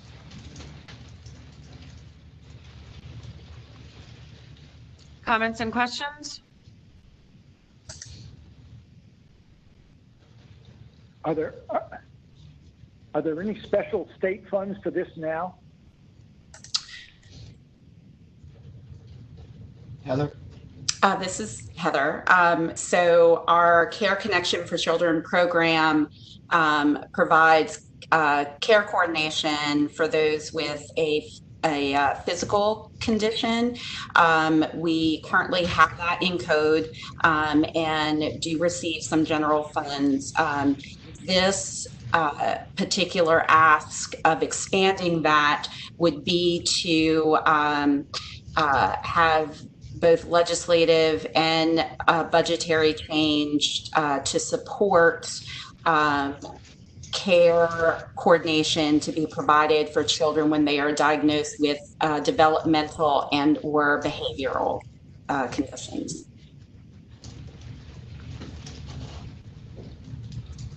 Okay, folks, in, out. Well, this is Patricia. May I suggest that this go on the legislative list and not our block here? Anybody disagree? All right, legislative it is. Number 31, please. 31, appropriate funding for the expansion and use of Project ECHO. All right, comments and questions?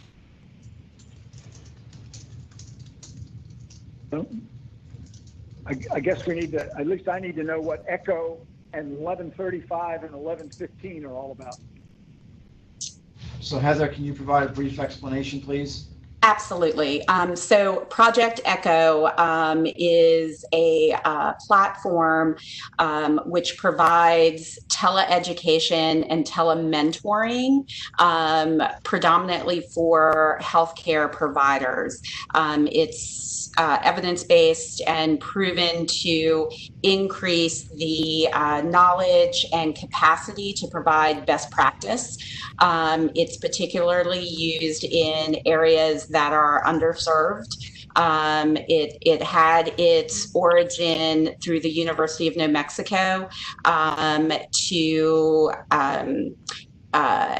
educate providers around hepatitis C, to be able to care for patients, to avoid patients having to be referred to specialists which weren't located necessarily in their area, when the care that they needed could be provided by their general practitioner. They just the practitioner just needed a little more education and information.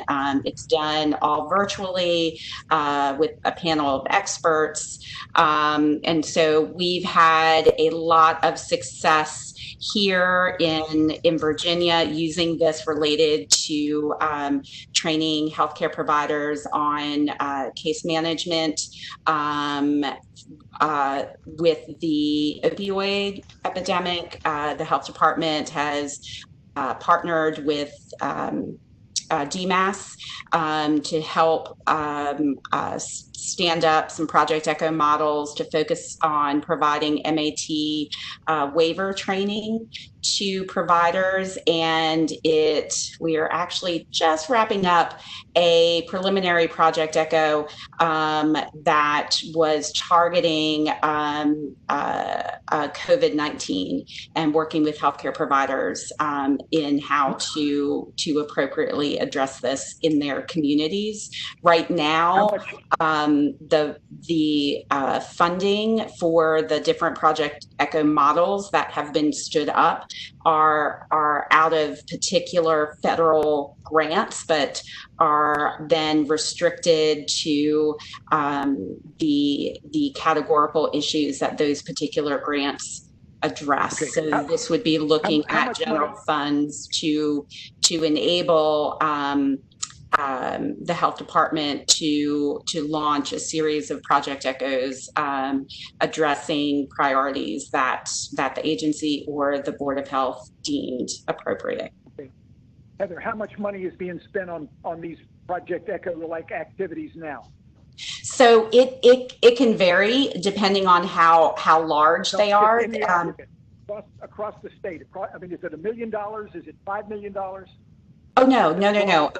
I mean, you can roughly stand up a Project ECHO for roughly around 200,000, but it may not continue very long because part of this cost is paying stipends to the panel of experts to give training and to teach a particular curriculum. So if you are going to have a Project ECHO model that like the COVID ones, which lasted, I believe it was a 8 or 9 week session, that's going to cost a lot less than the opioid case management ones, which have been running for 3 years at this point. Okay. All right. It sounds to me like this is worthy. It falls under a couple of our categories here, and I think we should just say let's expand these kinds of activities, and then we'll have to ask the commissioner and the staff to put a dollar count on it. All right, are we all good with that? Good. Yep. All right. Linda, as vice chair, could you step in and keep things moving as I step out? Sure. All right, Yes. and I will come back as quickly as I am able. Thank you all. No problem. Bye-bye. Okay. So I think we're ready to move to number 32. Yep, number 32, page 4, we're on the last page. Number 32, appropriate funding to implement Virginia's version of Find Help Now, which is a Kentucky-based program, and this program supports linkage of care to healthcare providers by providing publicly accessible real-time reporting of available medication-assisted treatment waivered providers for patients in need of opioid misuse and abuse intervention and treatment. So this is Patricia. Obviously, correct me if I'm wrong, the rest of the board, but I personally feel that 31, 32, and 33 are wonderful, but not within our scope of what we've said we're doing here with this particular letter. Patricia, I agree with you. As do I. So that's from. So anyone feel differently? 32, 33. And 34. And 34, got it.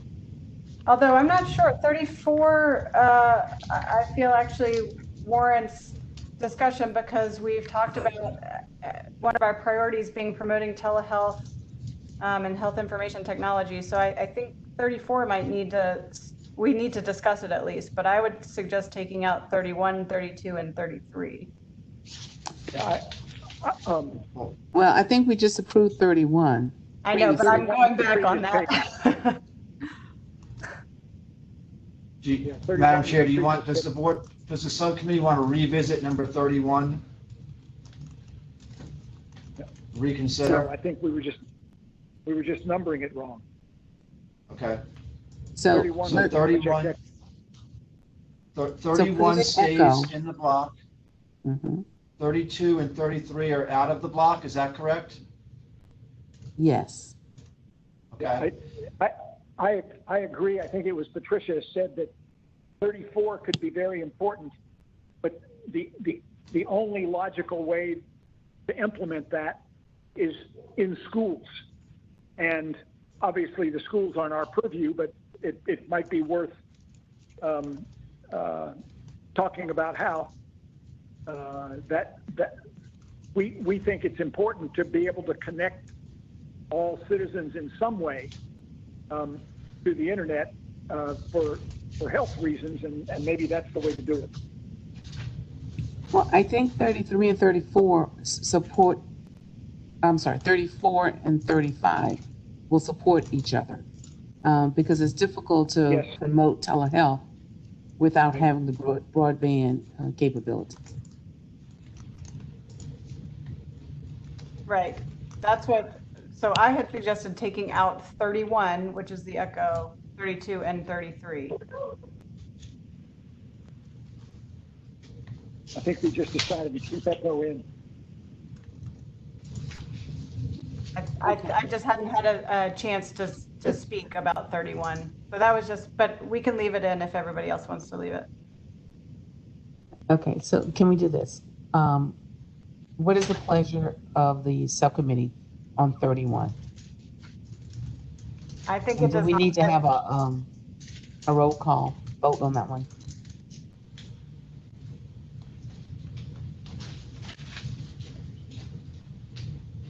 So can we do a roll call vote on 31?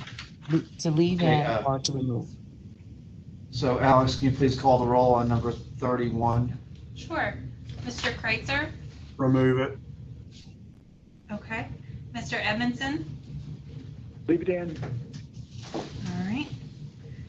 Ms. Hines? Leave it in. Okay. Dr. Jang? Move it. All right. Dr. Kinzer? Remove. Okay. Ms. Pritchard is not here right now. Dr. Miller? Dr. Swartz? And Ms. Whipple?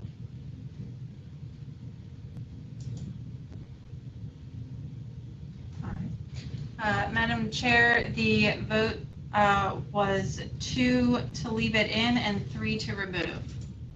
Okay, then we will remove it. Okay. Right, so we are removing 31. Is the consensus to remove 32 and 33 as well? Yes. Yes, I support that.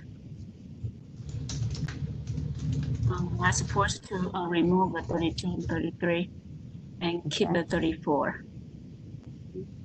Ready? I think So Madam Chair, we're back at 34 right now. Are together. So yes, we're on 34. We agreed to remove 31, 32, and 33. So number 34. Okay, so number 34 is to increase broadband access, broadband service in communities of need and appropriate funding to support providing affordable broadband connectivity for those who need access to telehealth and other services, for example, education. And this is Patricia. I wonder if this could actually be an item under number 35. I think that's a good idea. It clearly is not going to be in the Department of Health's budget to be installing Wi-Fi services in places that are remote. It's going to have to be done by somebody else, but it is clearly essential for the use of mobile facilities to reach remote areas, and even in urban areas where primary care services are difficult to otherwise access. So Madam Chair, so we'll combine number 34 into number 35, and then we can move on to 35? That is correct. Okay. So number 35 would be to promote telehealth and mobile integrated healthcare.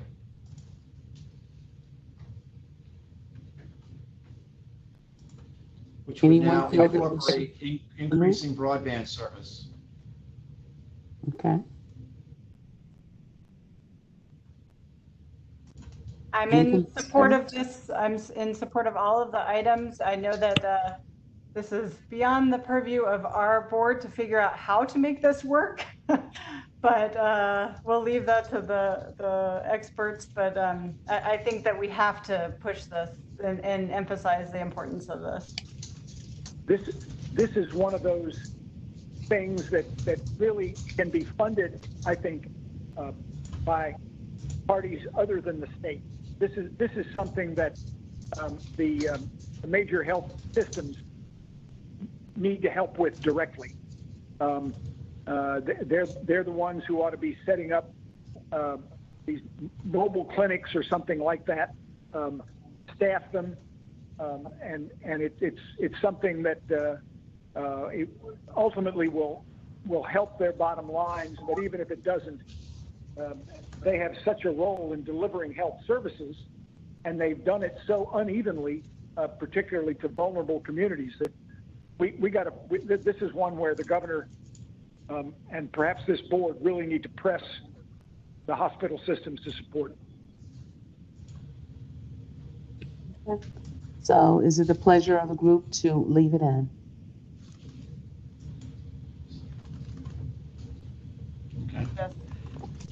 Okay. Ms. Hines, Yes. This is Gary. Just as a point of information, I believe Gary Brown and Tim Perkins might be on the call with us as well. As everybody should know, House Bill 1332 already requires VDH to develop the telehealth plan, and the State Advisory Board currently has a mobile integrated healthcare work group that they are working through the process for that on the EMS side. This is part of my, I apologize, I had to leave and come back. If I may just add, one reason this was suggested as well, in addition to the mobile integrated health efforts at EMS, is of all the subcommittees and the unified command, we created a telehealth subcommittee led by Dr. Karen Ruban out of UVA, a leading expert on the topic, has testified in Congress in the last month. And I totally agree with the comment made earlier, I believe, by Mr. Edmondson, that this could be more of the healthcare systems doing this work. So I don't know if we need any sort of rewording, but you know, the role of public health in bringing together the stakeholders, whether through that House bill that was just mentioned, or to continue this incredible momentum and interest to provide telehealth services specifically for rural and disadvantaged communities.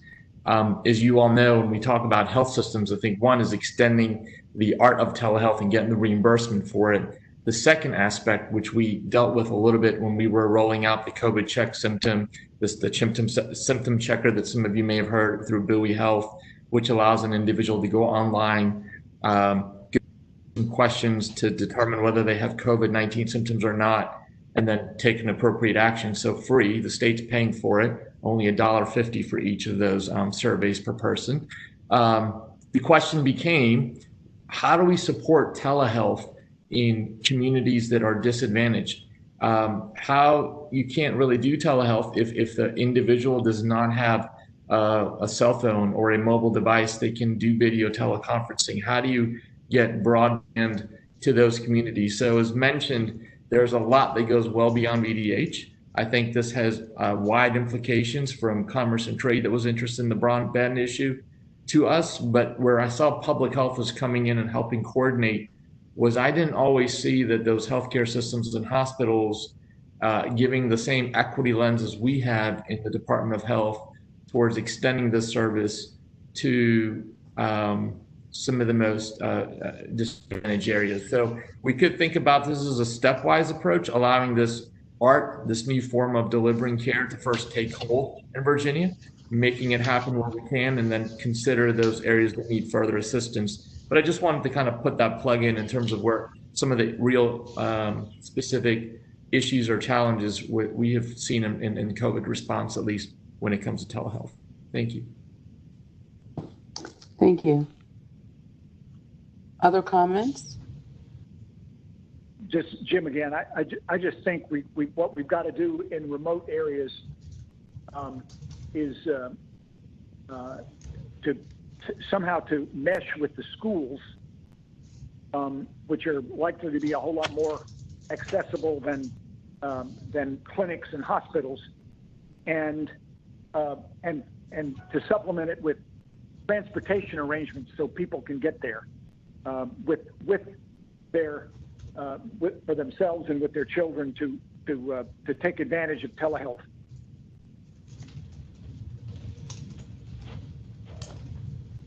Okay, so I guess there are three options. Do we keep it as is, remove it, or do we see that there needs to be some rewording of this?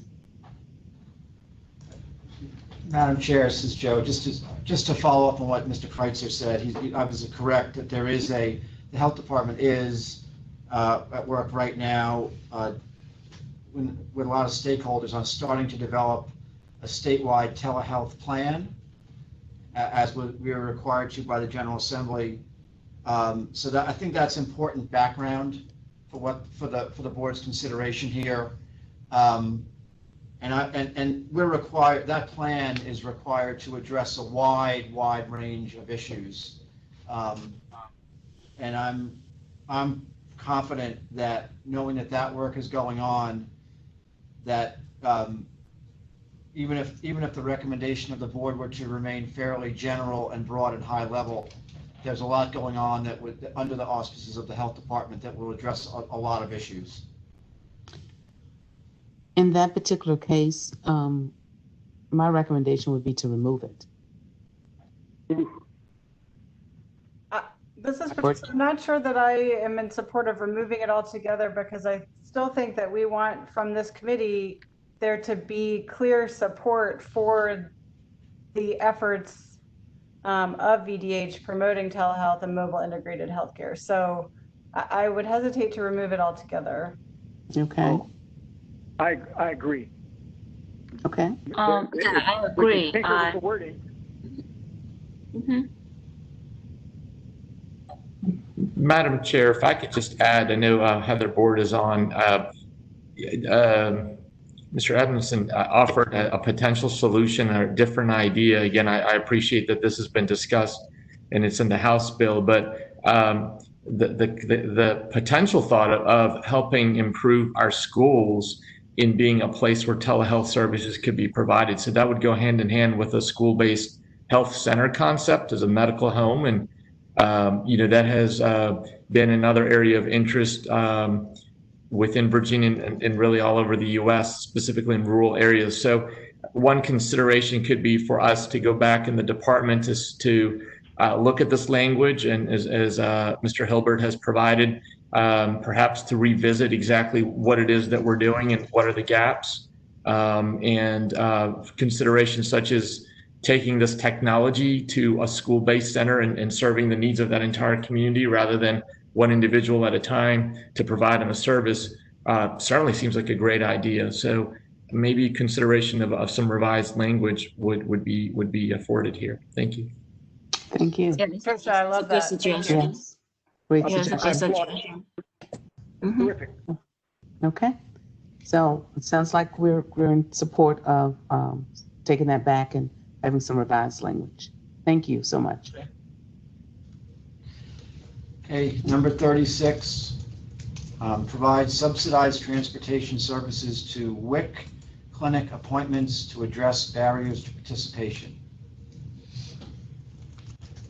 You can, I think that arguably could get blended into 35 as well.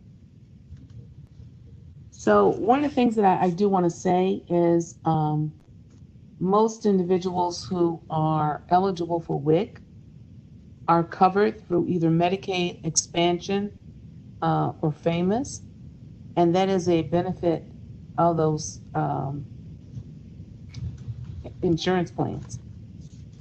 So, you know, and I would defer to Heather that she's on the phone.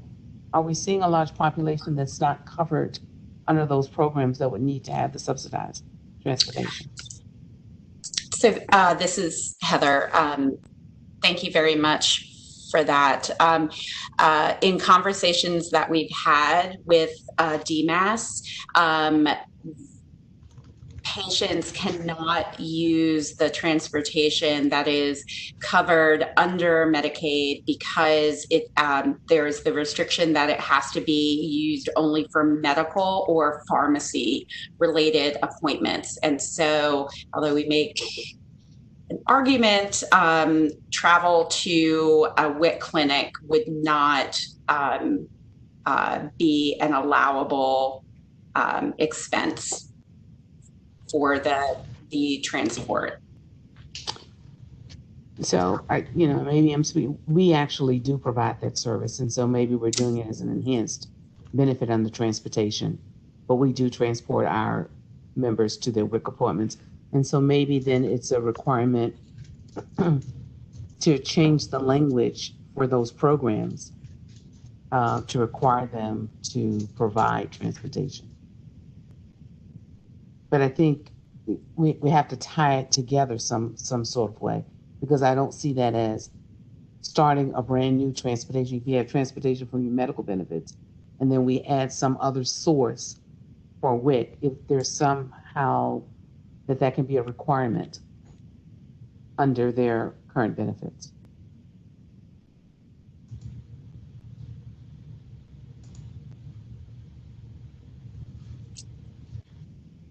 But I will defer to the subgroup.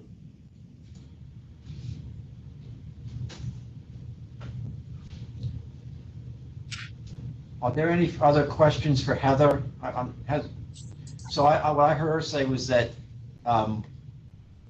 it's not, operationally, it's not a covered service for Medicaid recipients in Virginia, as a general rule.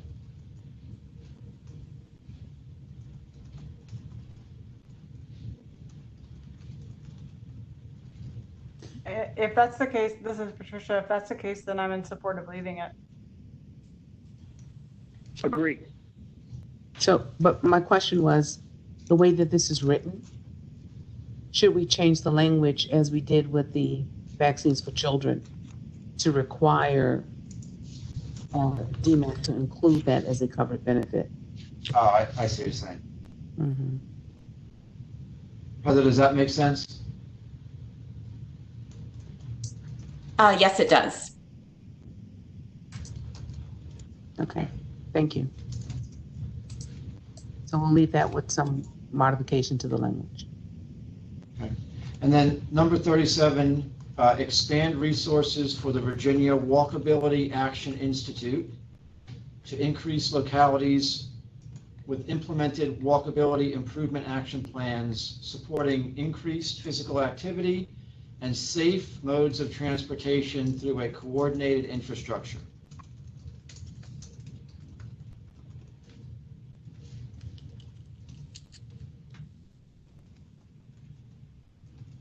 Any concerns? Heather, are you suggesting that we need some full-time equivalent staff to support this effort to make it happen?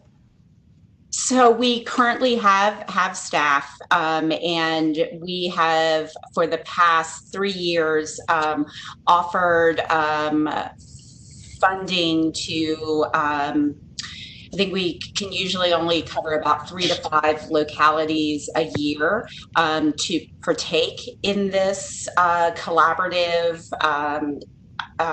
endeavor.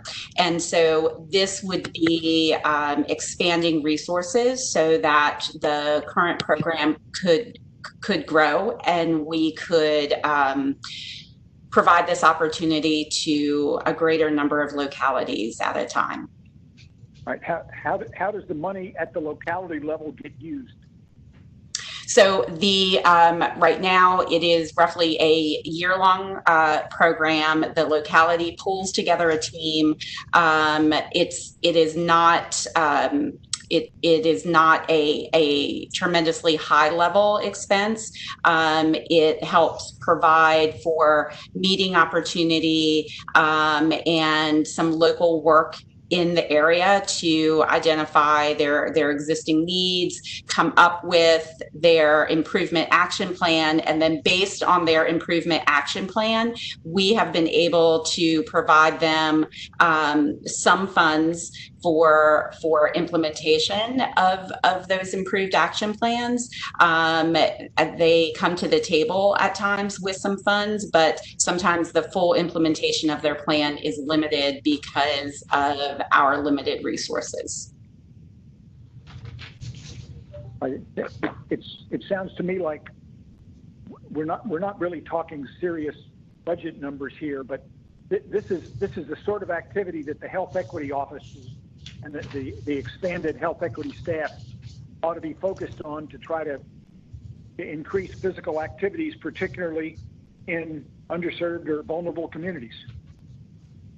So this program currently exists within our chronic disease prevention program as a way to address obesity and increasing related physical activity as a way of preventing chronic diseases.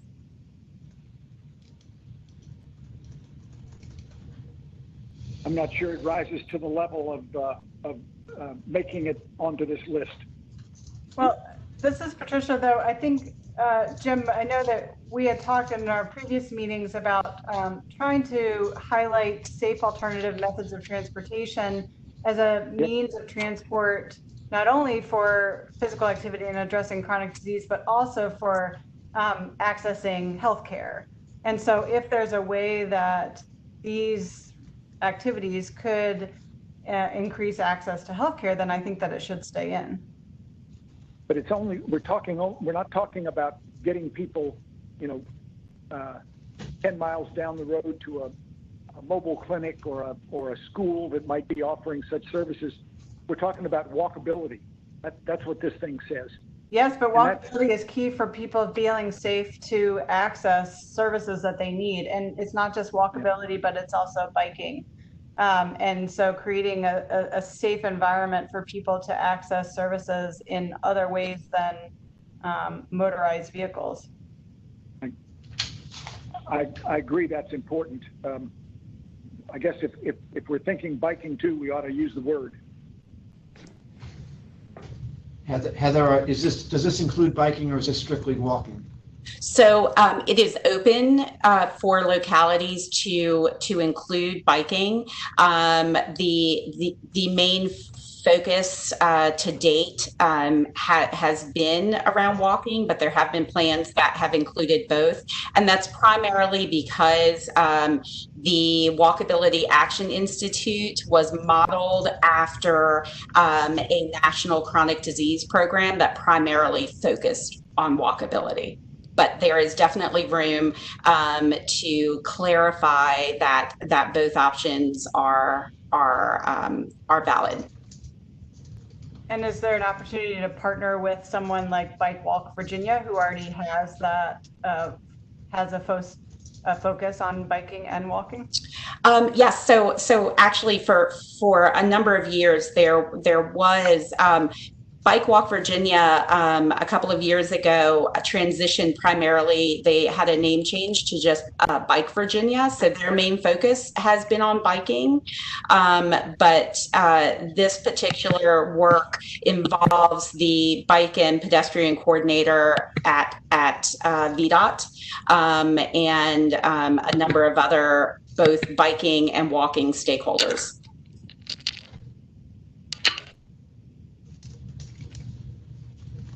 So you're saying the Virginia Walkability Action Institute involves those individuals that you just mentioned? Yes. Okay. And then in that case, I would say we leave it in.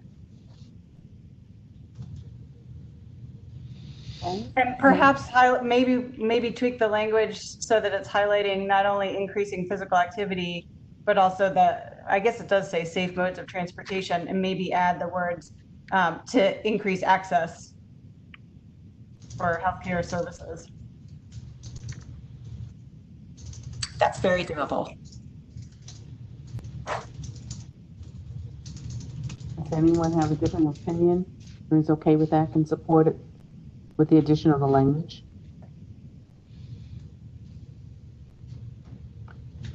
Okay. So hearing. Well, Madam Chair, we've made it through the list. We just need to, we passed on one. We passed on number 5. So if we could return there quickly. And this was dealing with funding for epidemiologists at both the central office and in the local health districts. And the subcommittee elected at the time to pass on that one and come back to it.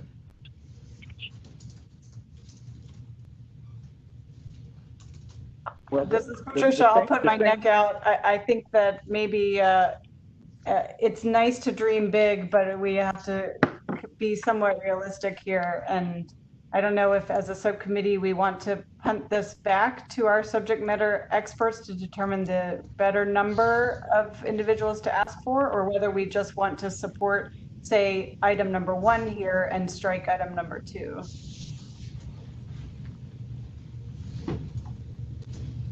It kind of falls into the same category as our discussion about school nurses. Right. Would be nice, but basically unaffordable. So the question is, how do we pare it back? And I think focusing on number 1, less on number 2, is probably the way to go. So could the committee support the rewriting of that and striking out bullet number 2 and leaving it with 1, which means we're asking for 5 epidemiology program managers? I'm good with that. Okay. Okay. All right. Well, Madam Chair, we've made it through the list. Thank you for your indulgence. It's time. So in terms of the items, items that were left in the block, we have items 1, 2, 3, 5, 6, 7, 8, 9, 10, 11, 15, 16, 23, 24, 35, 36, and 37. And some of those items that were in the block were amended, but they're all in the block. My note said that number 25, which involved the food handlers, that we were going to support that in some way, but maybe I missed that. Jim, what Julie Henderson indicated there was that is no longer actually needed. Okay. Governor, so that was why it was removed. Okay, good. I'm sorry, I missed that.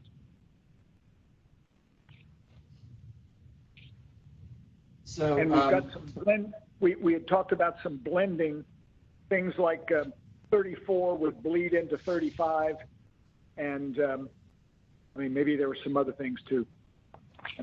Right. So that's yeah, why okay. I just mentioned 35 and not 34. Gotcha. Okay.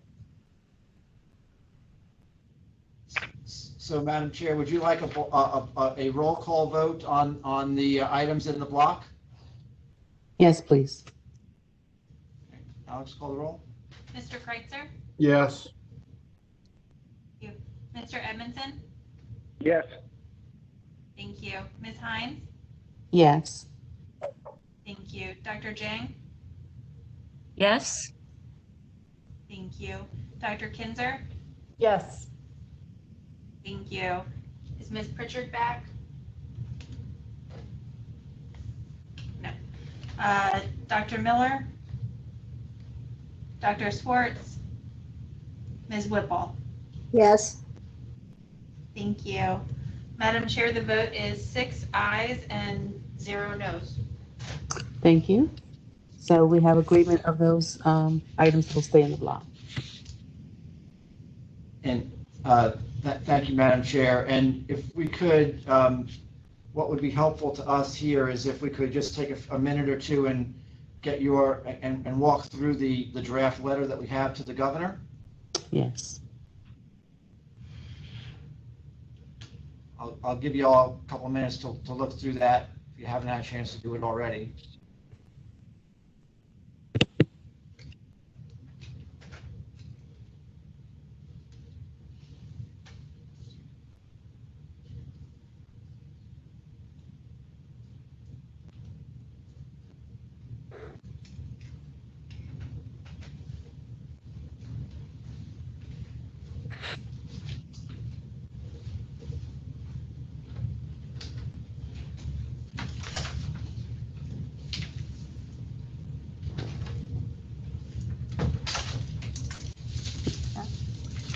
If everyone's had a chance to read that, can we get a motion on the table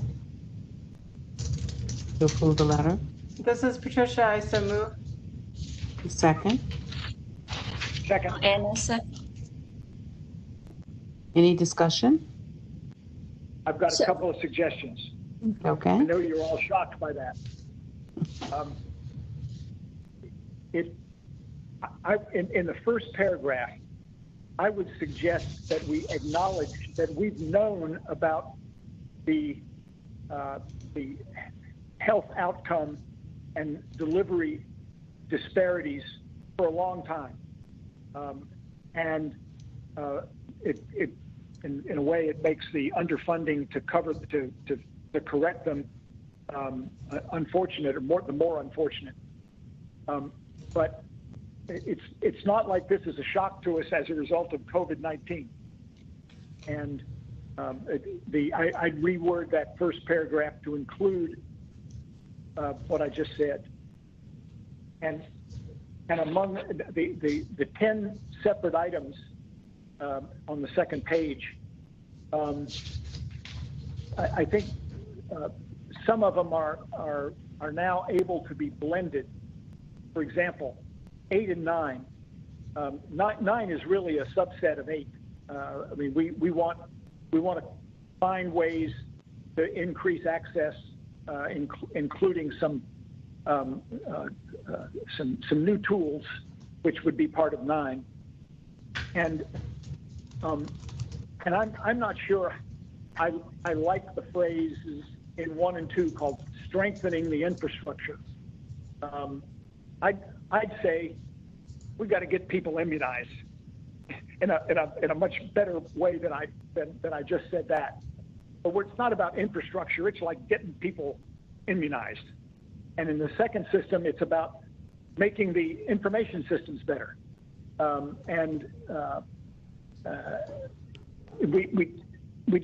would be more direct in those two than the language that's there now. Although this is Patricia, while I agree with you that being direct is important, I do think that a lot of the recommendations that we're proposing in this table are about strengthening the infrastructure for now and the future. So it seems appropriate that we're acknowledging that this is not just in the short term. We want to strengthen the infrastructure in the long term. Well, yes. We've got what we hope is a short-term problem if we can find vaccines that are actually going to work. But the infrastructure is fine. But if the goal is to get more children and more people immunized, including catch-up, which is, I think, one of the important items in the matrix, we need to be direct. Talking about infrastructure at the beginning of that sentence suggests that we're not, that we're more concerned about building a warehouse and finding a way to deliver the vaccines than we are about getting people the shots in the arms. I mean, it just, I think these two are so important. I would hope we could be more action oriented as opposed to systems oriented. Are we not being action oriented and being very specific about the budget items in the table? If we put some solid numbers in there, you know, I mean, in the case of immunizations, you know, we probably need more than just budgets. We need to say something about the increase that we would have in the people who are being immunized, especially children, but everybody. And I mean, that's why. I mean, I'm wanting to get us where the rubber meets the road, not just systems. So Jim, is there a way to really combine what you're suggesting with what's written there? And maybe start that off by saying increase the numbers of individuals that are appropriately immunized by strengthening and so on and so forth? Sure. Yes. Something like that would be helpful. I don't want to try to wordsmith this thing. I let Norm and Joe figure out how to say it, but just trying to be as direct and I mean, literally, let's hold the state and us accountable by saying we want a 20% increase in the number of kids that get immunized every year, and or you know, some percentage reduction in the number of people who are not doing the necessary vaccine for the immunizations. Yep. Madam Chairman, this is Mary Margaret. Yes. I have kind of a threshold question. The letter seems to be stating that this is a Board of Health position, when in fact the board has not met on it. And so I wonder if we need to be more specific that it's a subcommittee empowered by the board to come forward with recommendations, and that we're sending these recommendations at this time because the budget is being considered in August. And we thought it would be important to bring those to the governor's attention immediately, and that in the future there would be further legislative recommendations. I think that's a really good call out, Mary Margaret. We will, yes, Madam Chair, that's point well taken. We'll edit the letter accordingly to indicate that it's the subcommittee's recommendations, and clearly the subcommittee was charged by the board with this purpose. Thank you. And this is Patricia, just to follow up on Jim's comment in the first paragraph, perhaps adding just a sentence, almost echoing what Norm started with, saying that we have long recognized that BDH is under-resourced and understaffed, and this is the time to address the scope of public health issues that require attention, being cognizant of social determinants of health, et cetera. I think that might be a nice way to tie in what we're doing here. Okay. Any other suggestions? Madam Chairman, Mary Margaret again. I think on the list on the last page, some of those were not adopted by the committee. Number 5, for example, and so on. So that they just need adjustment after the action of the subcommittee. Madam Chair, think we did approve number 5. Just the numbers. Number 5 was adopted in part. Yes. The subcommittee voted to support the equity officers in VDH offices, but not in the districts. So we'll amend that appropriately And the other thing that I think needs to change on the list is on number 7.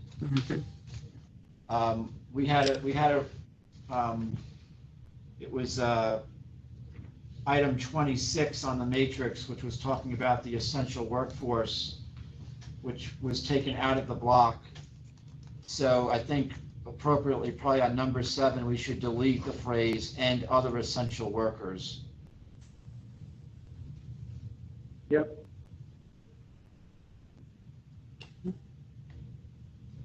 Okay. And blending 8 and 9, Joe. I think that's. Yep. Okay. We'll do that. In fact, you could blend 8, 9, and 10. You could strengthen access to care for all Virginians by promoting telehealth and promoting safe alternative methods of transportation. Yep. Yep. True.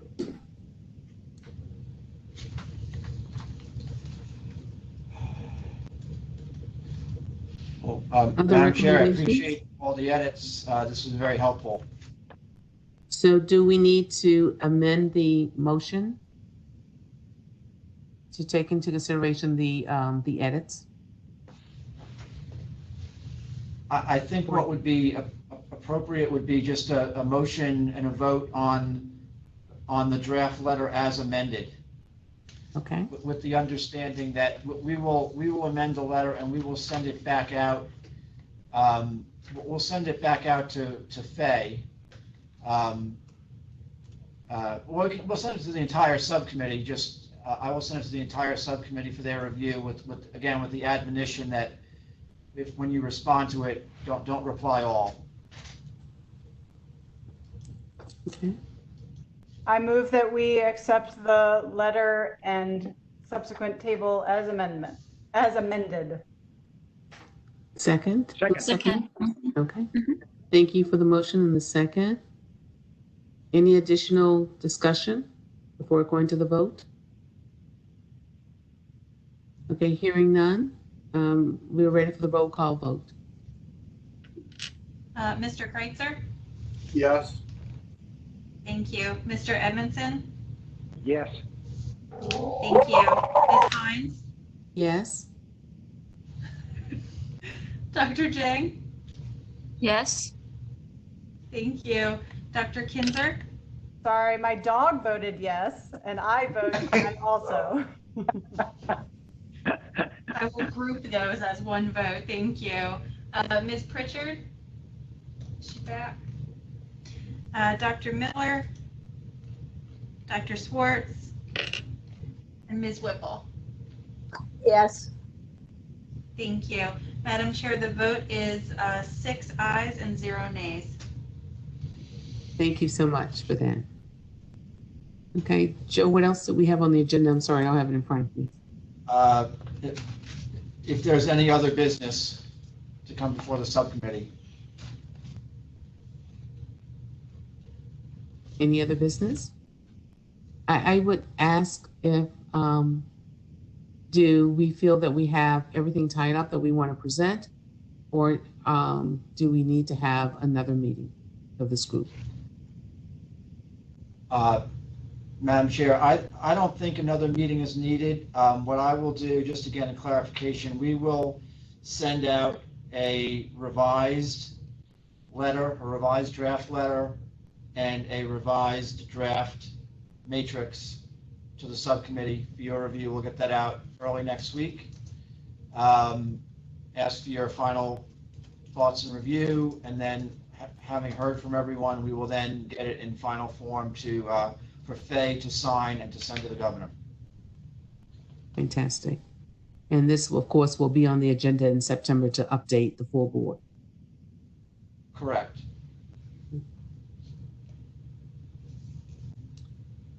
Any other business from Department of Health or from the subcommittee members? This is Patricia. I just want to thank all of the staff members for their hard work on this. You guys have done a tremendous job. I appreciate it. Absolutely. Thank you very much. And it was always, as always, a team effort. People here in the room and on WebEx. So yes, I second that. Thank you very much. And this is Norm Oliver. I just wanted to thank the subcommittee for all of your effort. I believe that, as I said in my opening remarks, that this will go a long way to helping to get the Commonwealth, I think, to put more effort, energy, and resources into public health. That's great. Yes. And also thanks to Patricia and Jim for also heading up this subcommittee. We really appreciate all the work that you did to get us going. I for one, really like the outcome. This is terrific. Thank you, staff, committee members, everybody. It's a good result. Mm-hmm. All right. Well, hearing no other business, I think we are ready to adjourn. Yes. Okay. All righty. Thank you. Thank you. Great. Thank you, everybody. Bye-bye. Thanks, everyone. Thank you. I will now end the recording. Yes.